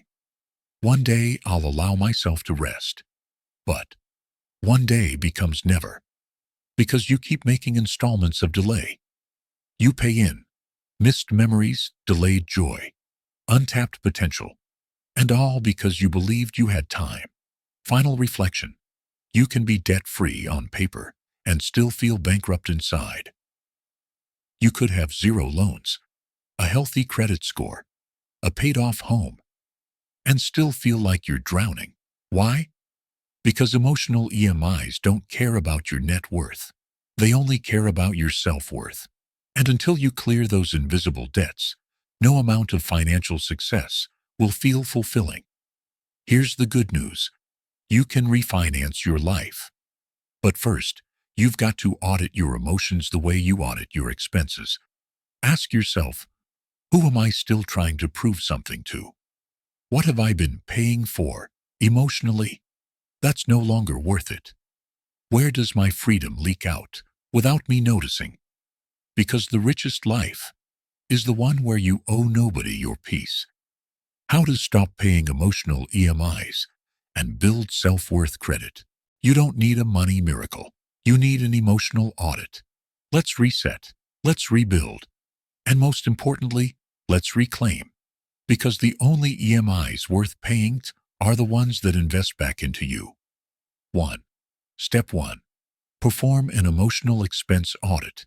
Open a notebook, or your notes app, or your soul, whichever's more honest. Create 3 columns. A. Who, what do I keep giving energy to? List the people, patterns, or places where your emotional energy constantly flows. B. What do I get in return? Be real. Is it peace, growth, love, or just stress and guilt? Chapter Why am I still doing it? Is it obligation, fear, habit, hope, self-image? You'll notice most emotional EMIs are rooted in past programming, not present needs. This audit doesn't fix everything, but it gives you clarity. And clarity is the down payment on freedom. 2. Step 2. Stop co-signing emotional loans. Every time you take responsibility for someone else's healing, you're signing up for an EMI you can't afford. Examples. If I don't fix them, they'll fall apart. If I say no, they'll think I don't care. If I leave, they won't survive. Truth? You're not their savior. You're not their backup generator. You're just the one they know won't say no. But starting now, you can. Let your first word of wealth be enough. Step 3. Build a self-worth credit score. Just like your CIBIL score determines your financial trustworthiness, your self-worth score affects your emotional transactions. Here's how to raise it. Check keep emotional promises to yourself. Said you'd rest on Sunday. Rest. Said you wouldn't reply to that toxic ex. Don't. Said you'd stop saying yes to drama. Follow through. Every kept promise is a credit deposit into your confidence. Practice guilt-free boundaries. Say this out loud. I can care for people and still choose myself. Boundaries aren't rejection. They're protection, not just from others, but from your own past patterns. Audit your inner language. Do you talk to yourself like a loan shark or a life coach? Replace, I'm such an idiot. I made a mistake, and I'll grow from it. I always mess up. I'm learning better choices. Self-talk you is the interest rate on your self-esteem. Keep it low. Keep it loving. 4. Step 4. Cancel subscriptions to emotional triggers. You wouldn't keep paying for a gym you don't visit. So why keep paying in attention, time, or forgiveness for people who drain you? Apps that make you feel less. Habits that steal joy. Memories that replay on loop without resolution. Unfollow. Mute. Block. Journal. Walk away. Whatever your version of unsubscribe is, hit it with confidence. This isn't selfish. It's self-respect in action. Step 5. Invest in peace, not performances. What's your peace budget? What do you intentionally spend time, money, and energy on that makes your nervous system exhale? Build a portfolio that includes a no questions asked rest day, a space or hobby that's yours, no audience, no outcome, a therapist or coach if you can afford one, ROI target inner stability, a circle where you is enough, not your productivity, not your performance. This is your emotional mutual fund. Low risk, high returns. 6. Step 6. Redefine emotional wealth. You are rich when you can say no without guilt. You can walk away from manipulation. You don't shrink in front of love. You don't chase closure from chaos. You don't apologize for existing. That's not arrogance. That's emotional solvency. And once you get there, you'll never chase overdrafts of validation again. 7. Final practice, the EMI to ROI shift. Every emotional debt can be flipped. Here's how. Emotional EMI, emotional ROI. People-pleasing. Respect from boundaries. Guilt-giving. Generosity from choice. Fear-led decisions. Confidence in self-trust. Identity debt. Freedom through reinvention. Every time you catch yourself saying, I have to, ask, what would it look like if I chose to? That's how debt turns to design. That's how survival turns to sovereignty. You don't have to cut off everyone. You just have to cut off the version of yourself that believes your worth is negotiable. And that's the final emotional payment you'll ever make. Chapter 10. The money you can't count. Time, energy, and opportunity. Section A. How we spend the real currency. Before we spend a rupee, let's be honest. When we talk about money, we think digits, balance, bank apps, bills, budgets, bling. But the real currency? It's invisible. It doesn't show up in your bank account. It shows up in your burnout. Let's talk about the 3 currencies you never learn to budget until they're already gone. Time, energy, opportunity. These are the silent spenders, the invisible notes we burn while chasing visible ones. And by the time you realize it, the cost is personal, permanent, and painful. Let me explain. 1. Time. The one currency you can't earn more of. There are billionaires who can't buy an extra minute. There are teenagers richer than you in time, even if you're richer in money. Here's the harsh truth. You can always make more money. But time, once it's spent, it's buried. Think of how we casually waste it. Jobs we hate, but stay for stability, relationships that expired years ago, but continue for comfort, social scrolls that turn into 2-hour time heists, someday plans that rot in the fridge of your ambition. We say, I don't have time, like victims, but truth is, we spend time constantly. Question is, are you spending it like a broke gambler or a conscious investor? If your time had a receipt, what would it say? 4 hours on mindless scrolling, 2 hours on overthinking a text, 1 year staying with someone who didn't clap when you grew, 3 years doing a job that shrank your soul. And still we say, I'll chase my dream next year. I'll travel when I have money. I'll rest when I'm successful. That's like saying, I'll drink water after I'm hydrated. 2. Energy, the currency you lend without realizing it. Money is easier to track. Energy, that's where the leaks happen. Some people enter your life like invoices. They don't ask for cash, but they charge you emotionally, mentally, spiritually. Have you ever had a 10-minute conversation that felt like a 12-hour shift? That's an energy overdraft. Or ever tried creating something you love after a whole day of being someone you're not? That's working with an empty emotional wallet. We don't protect our energy because we think it's limitless. It's not. Every forced smile costs. Every swallowed truth costs. Every ignored boundary costs. Every I'm fine when you're not, huge tax. And the bill always comes in fatigue, in resentment, in burnout. You may look alive, but inside, your battery's on 2%. Start asking, is this worth the charge it costs me? Because if it's draining your joy, your creativity, your spark, you're overpaying. 3. Opportunity, the silent millionaire. Most people never meet opportunities, are invisible currency notes.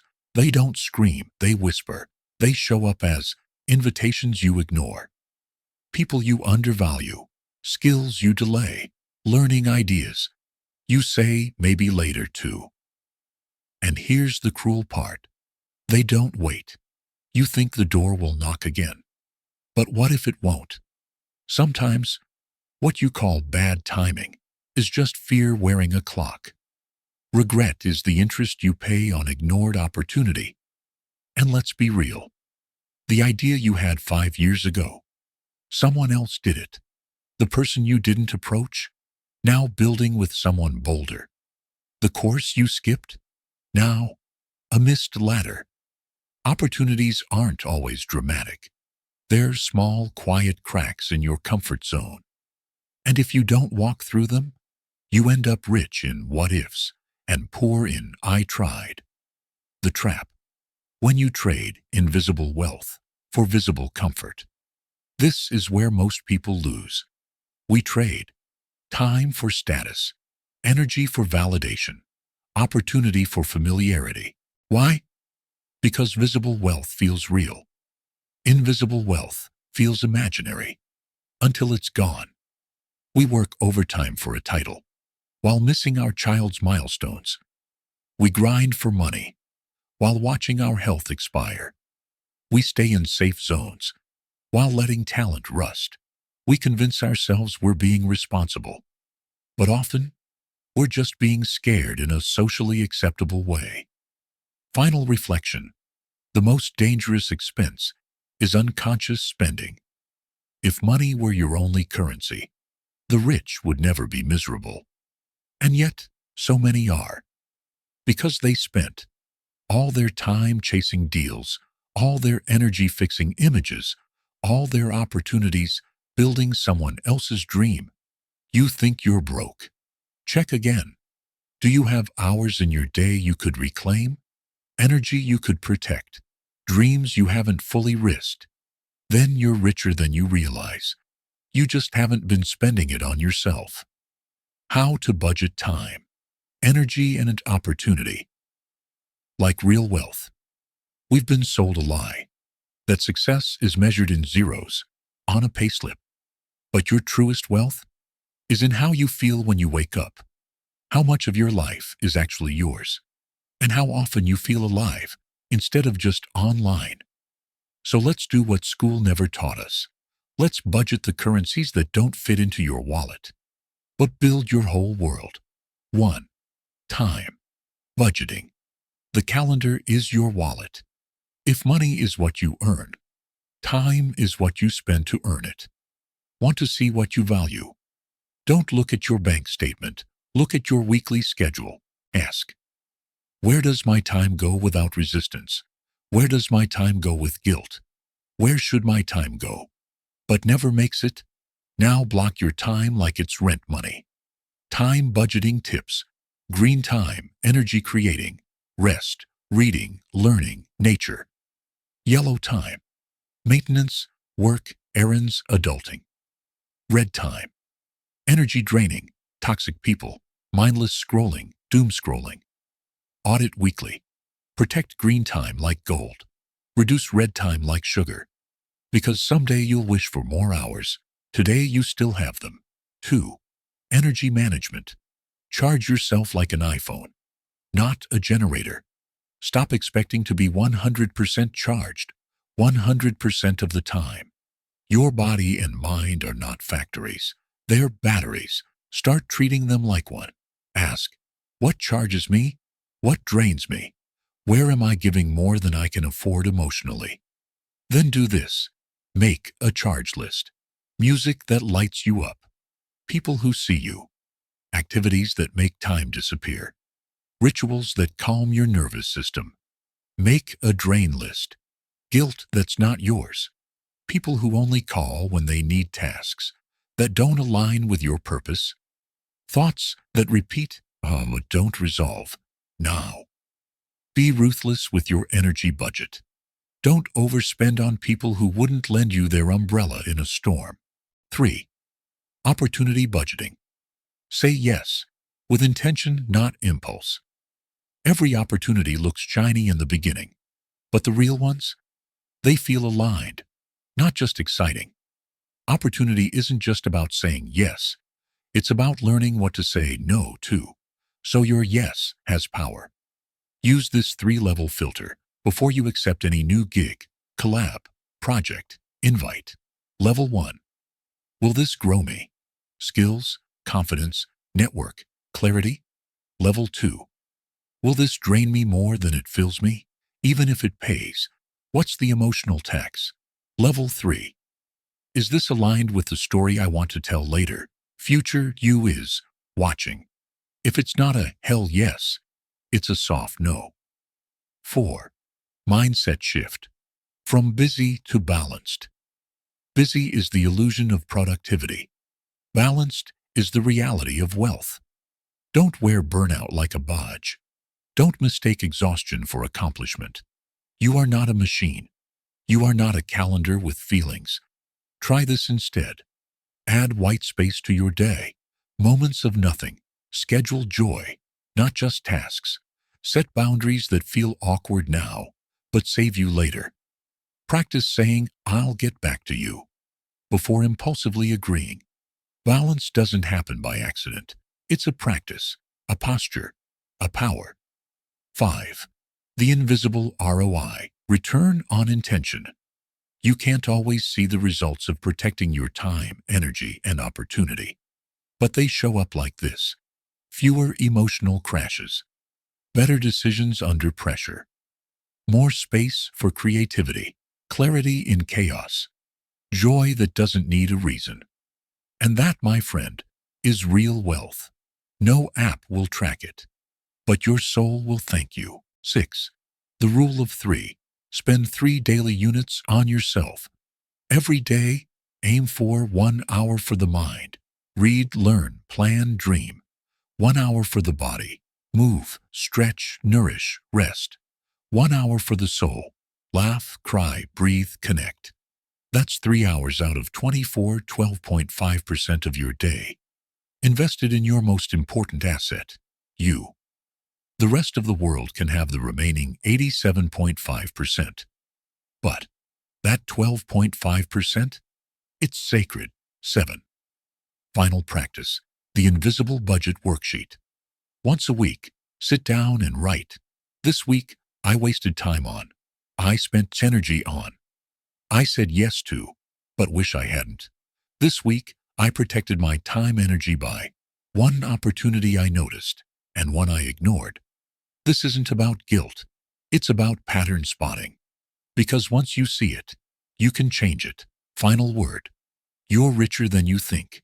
You might not have a 7-digit bank account, but you have time to create. You have energy to give to the right things. You have choices waiting behind fear. That's wealth. That's leverage.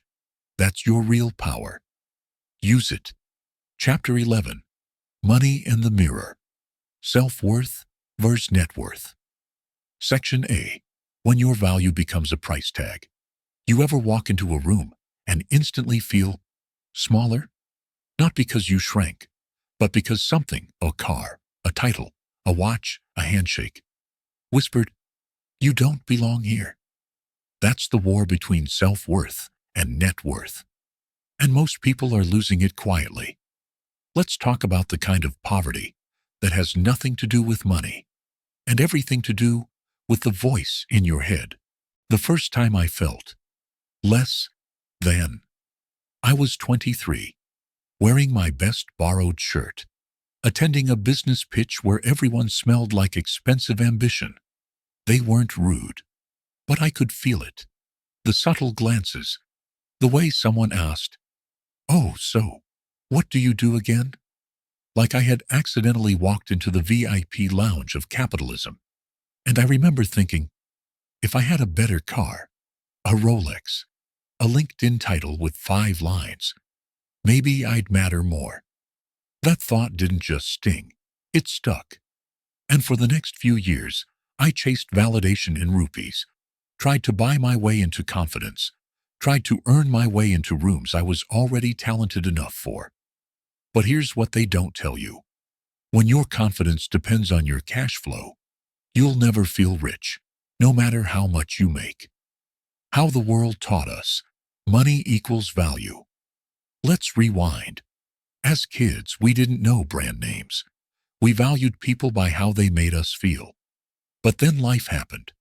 The kid with the newest phone? Popular. The one with budget shoes?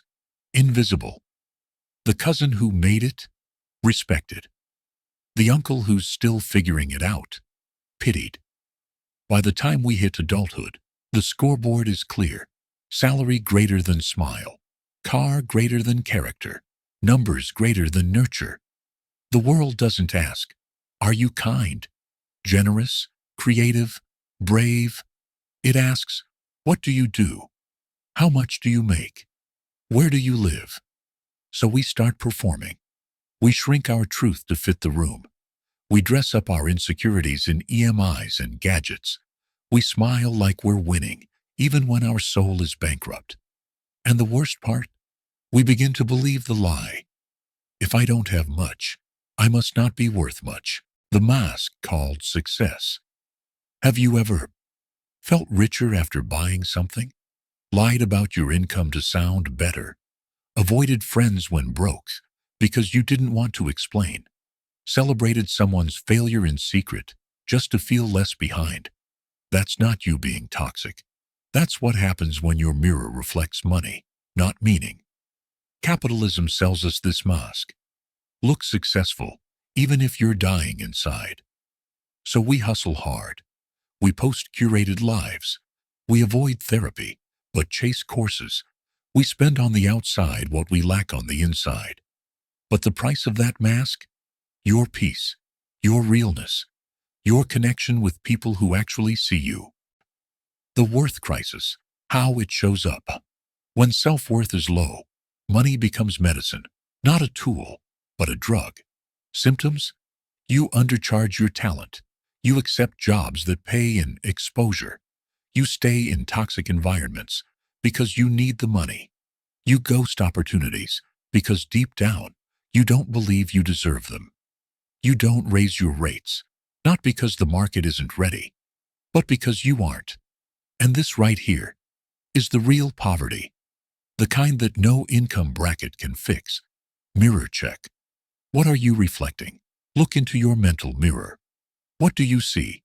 Your failures, or your learnings, your balance, or your brilliance, your past, or your potential? Because the world will mirror whatever you project. Walk in like you don't belong. They'll believe you. Walk in like you own the damn room. Watch the energy shift. But that swagger, that power, it doesn't start in your bank. It starts in your beliefs. My turning point. Confidence before cash. It wasn't a client, wasn't a big break. It was one random morning when I looked at myself and said, even if I lose it all, I'm still valuable because I can rebuild. That sentence hit harder than any check ever did because it came from truth, not trends. And from that moment, I stopped chasing rich and started building wealth.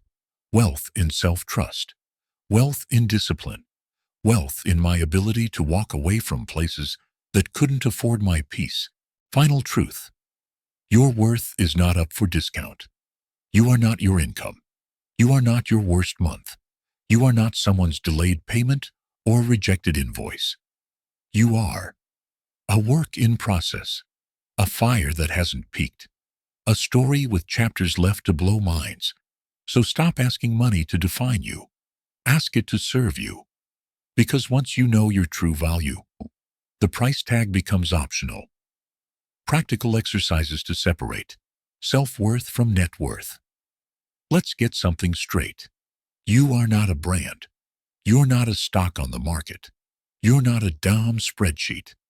But if you've ever tied your self-esteem to your bank balance, welcome to the club. We've all been shareholders in that emotional IPO. Time to divest. Here's how to build real, unshakable worth. Not in your wallet, but in your wiring. 1. Mindset. Reset. Net worth is external. Self-worth is internal. Start here. Write down everything the world uses to value you. Income, property, degree, Instagram. Following, car, job, title. Now cross them all out. Yes, cross them out. Then answer this. Who are you without those? Tough? Good. That's the detox. Because if your confidence requires a context, it's not real confidence. It's costume. 2. The identity swap. Break the title trap. Every time you introduce yourself, what's the first thing you say? I'm a content creator. I work in finance. I run a startup. Let's remix that. Start practicing introductions that highlight who you are, not just what you do. I'm someone who tells stories that move people. I help people feel seen and heard. I solve invisible problems with creative tools. When you lead with impact, not income, you attract deeper respect. And more importantly, you respect yourself, even on days the Wi-Fi is down and the bank is dry. 3. Mirror talk. Practice, rewire your internal monologue. Every morning, before the world edits your worth, stand in front of a mirror and speak these truths. I am more than what I produce. My value doesn't shrink on slow days. Even if I made 0 today, I am still someone. Yes, it might feel weird. Do it anyway, because the world will try to reduce you. You need to rebuild yourself daily. 4. The voice audit. Whose approval are you still chasing? Ask yourself, whose voice do I hear when I feel broke? A parent who made success conditional? A friend who made fun of your dreams? A boss who measured you by numbers only? Write their names down.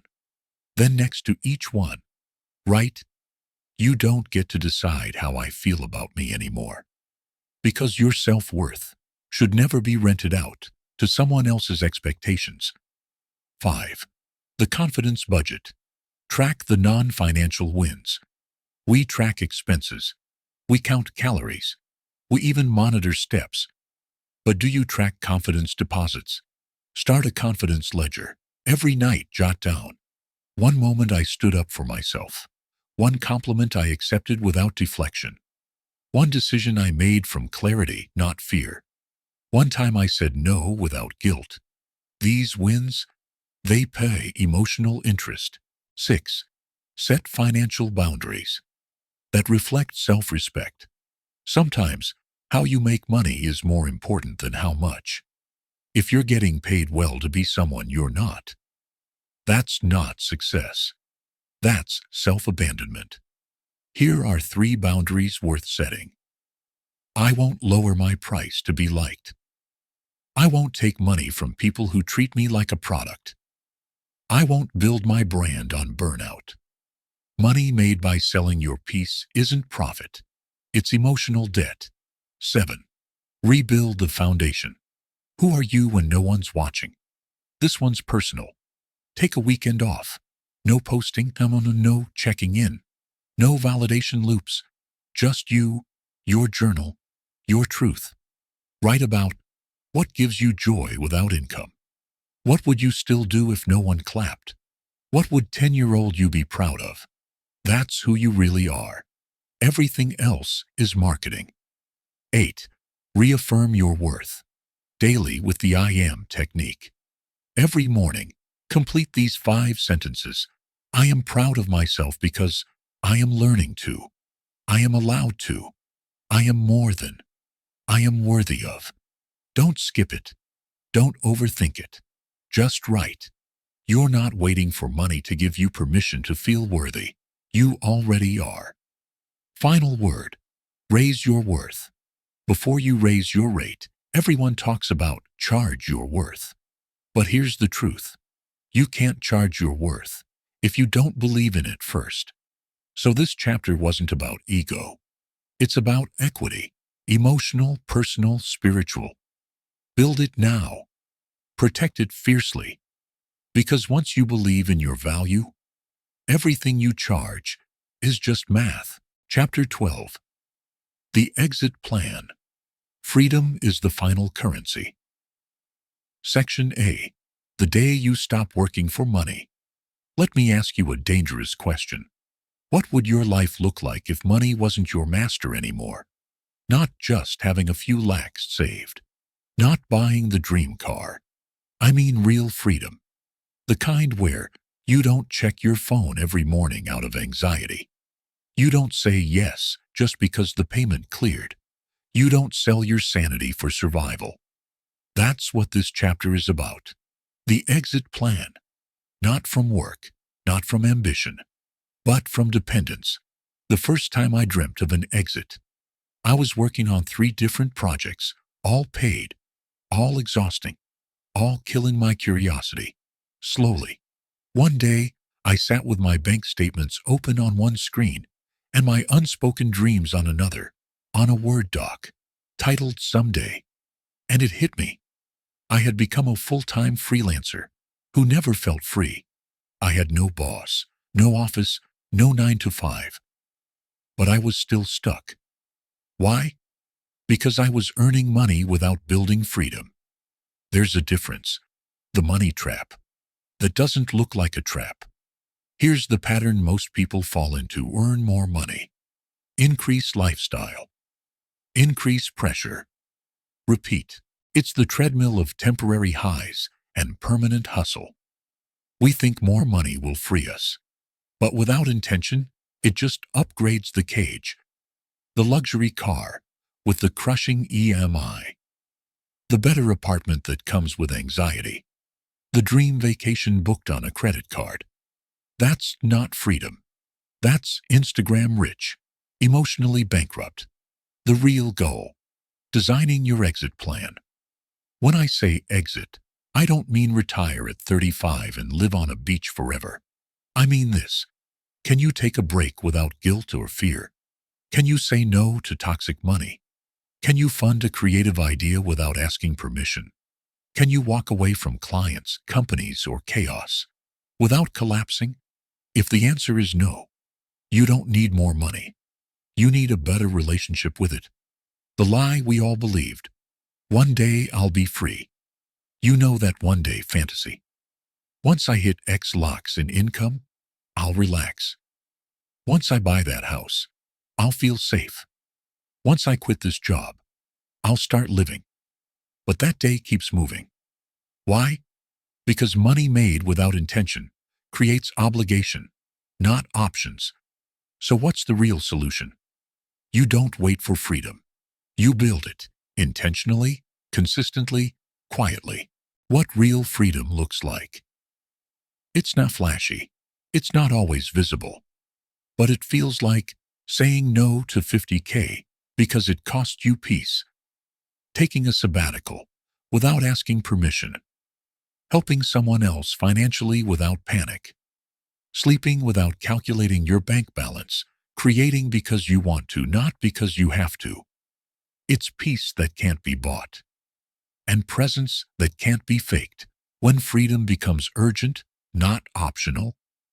Maybe you've never thought about an exit plan. That's okay. But life will throw curveballs that demand it. A health scare, a burnout crash, a family emergency, a betrayal in business, a sudden shift in what you want. And in those moments, if you haven't built freedom, you'll pay in regret, in lost time, in mental breakdowns. So don't wait for a breakdown to make space for a breakthrough. My tiny freedom box. At one point, I started a small ritual. I called it the freedom box. Every time I made money, a percentage, no matter how small, went into that box. Not for rent, not for bills, not for show, just for one thing: exit power. A month off, when I needed to heal. A break to write something with zero ROI. A cushion to walk away from toxicity. A ticket to just breathe. Over time, that box became more valuable than any gadget or bonus. It wasn't savings. It was sovereignty. Final realization: you're not meant to hustle forever. Somewhere along the way, we started believing, if I'm not working hard, I don't deserve success. But here's the truth. No one tells you. Rested people create revolutions. Peaceful people build power. Free people are the most dangerous to systems that profit from your burnout. So maybe you don't need more hustle. Maybe you need a plan, a path, an exit. So that one day when the noise gets too loud, you can close the laptop, sip your coffee slowly and say, I'm good. I bought this freedom with every smart, quiet choice I made. Step-by-step tools and practices.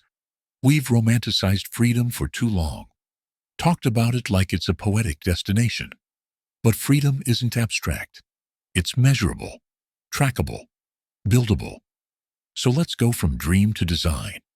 Here's your practical no-fluff guide to creating an exit plan that gives you actual, bankable peace. 1. Build your FullAudiobook fund, also known as the Freedom Vault. Yes, it's blunt, because sometimes you need a fund that lets you say, nope, I'm not doing this. I don't need this client. I'm out, thanks. Start here. Formula: save at least 3 to 6 months of your essential expenses, not luxury, just the basics: rent, food, bills, medicine, Wi-Fi. Tips to start: automate savings. Set a fixed percentage, even 5%, from every income source. Name the account, something powerful.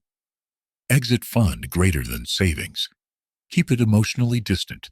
This is not a splurge fund. This is sovereignty in a spreadsheet. 2. Know your monthly freedom number. Most people chase a big round number. 1 crore and I'm free. Nah, let's bring it closer to earth. Freedom number formats: the minimum income you need per month to survive. Plus breathe easy, not survive plus suffer. Break it down. 25,000 rupees equals rent, 10,000 rupees on food, 5,000 rupees on transport, 10,000 rupees mental peace therapy margin. Your freedom number equals 50,000 rupees per month. Example: this isn't about thriving. It's about not drowning. Once you know this number, your income has a purpose beyond flexing too. 3. Diversify the damn incomes. Because one tap can dry up. If all your money is coming from one place, that's not income. That's a risk. Start slow, but start smart. Offer tiers.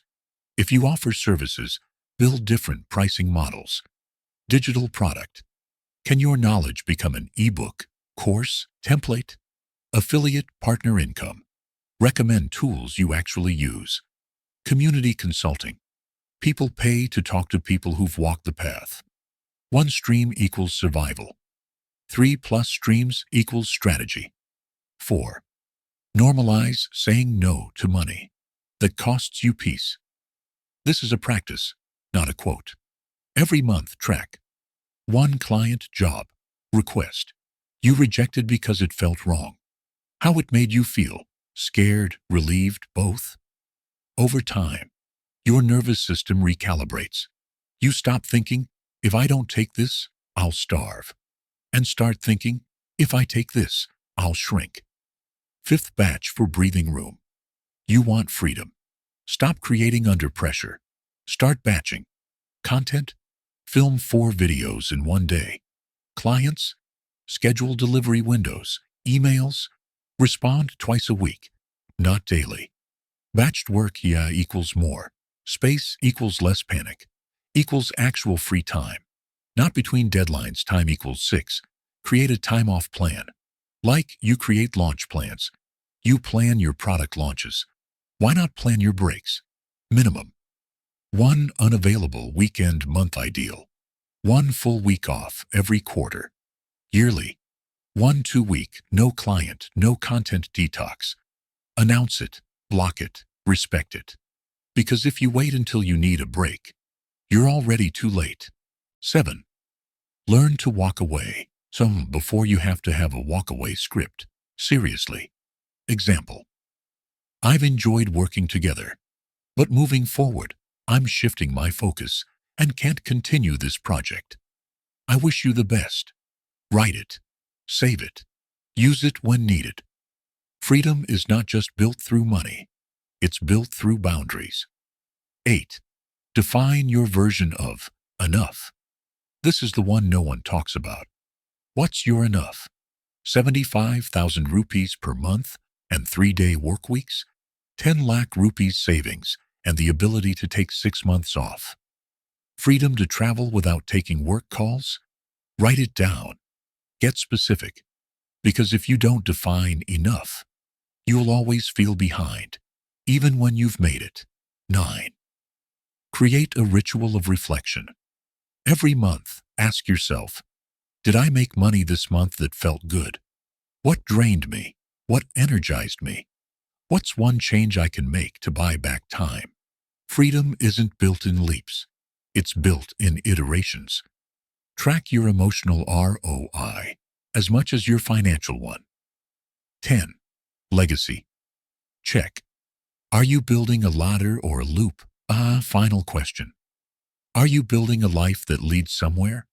Or are you just building a prettier version of the same hamster wheel? Freedom is not about quitting everything. It's about choosing everything. If you had to start over tomorrow, would your system save you or sink you? Design today with that in mind. The exit plan isn't about escaping work. It's about working with joy, with clarity, with choice. And the truth is, you don't need to be a millionaire to be free. You just need to stop living like your money owns you. Freedom is a daily practice, one smart choice at a time, one small no at a time, one quiet yes to yourself at a time. And when the time comes to close the laptop, walk away from the noise and stand in your own power, you'll know you didn't chase freedom. You created it.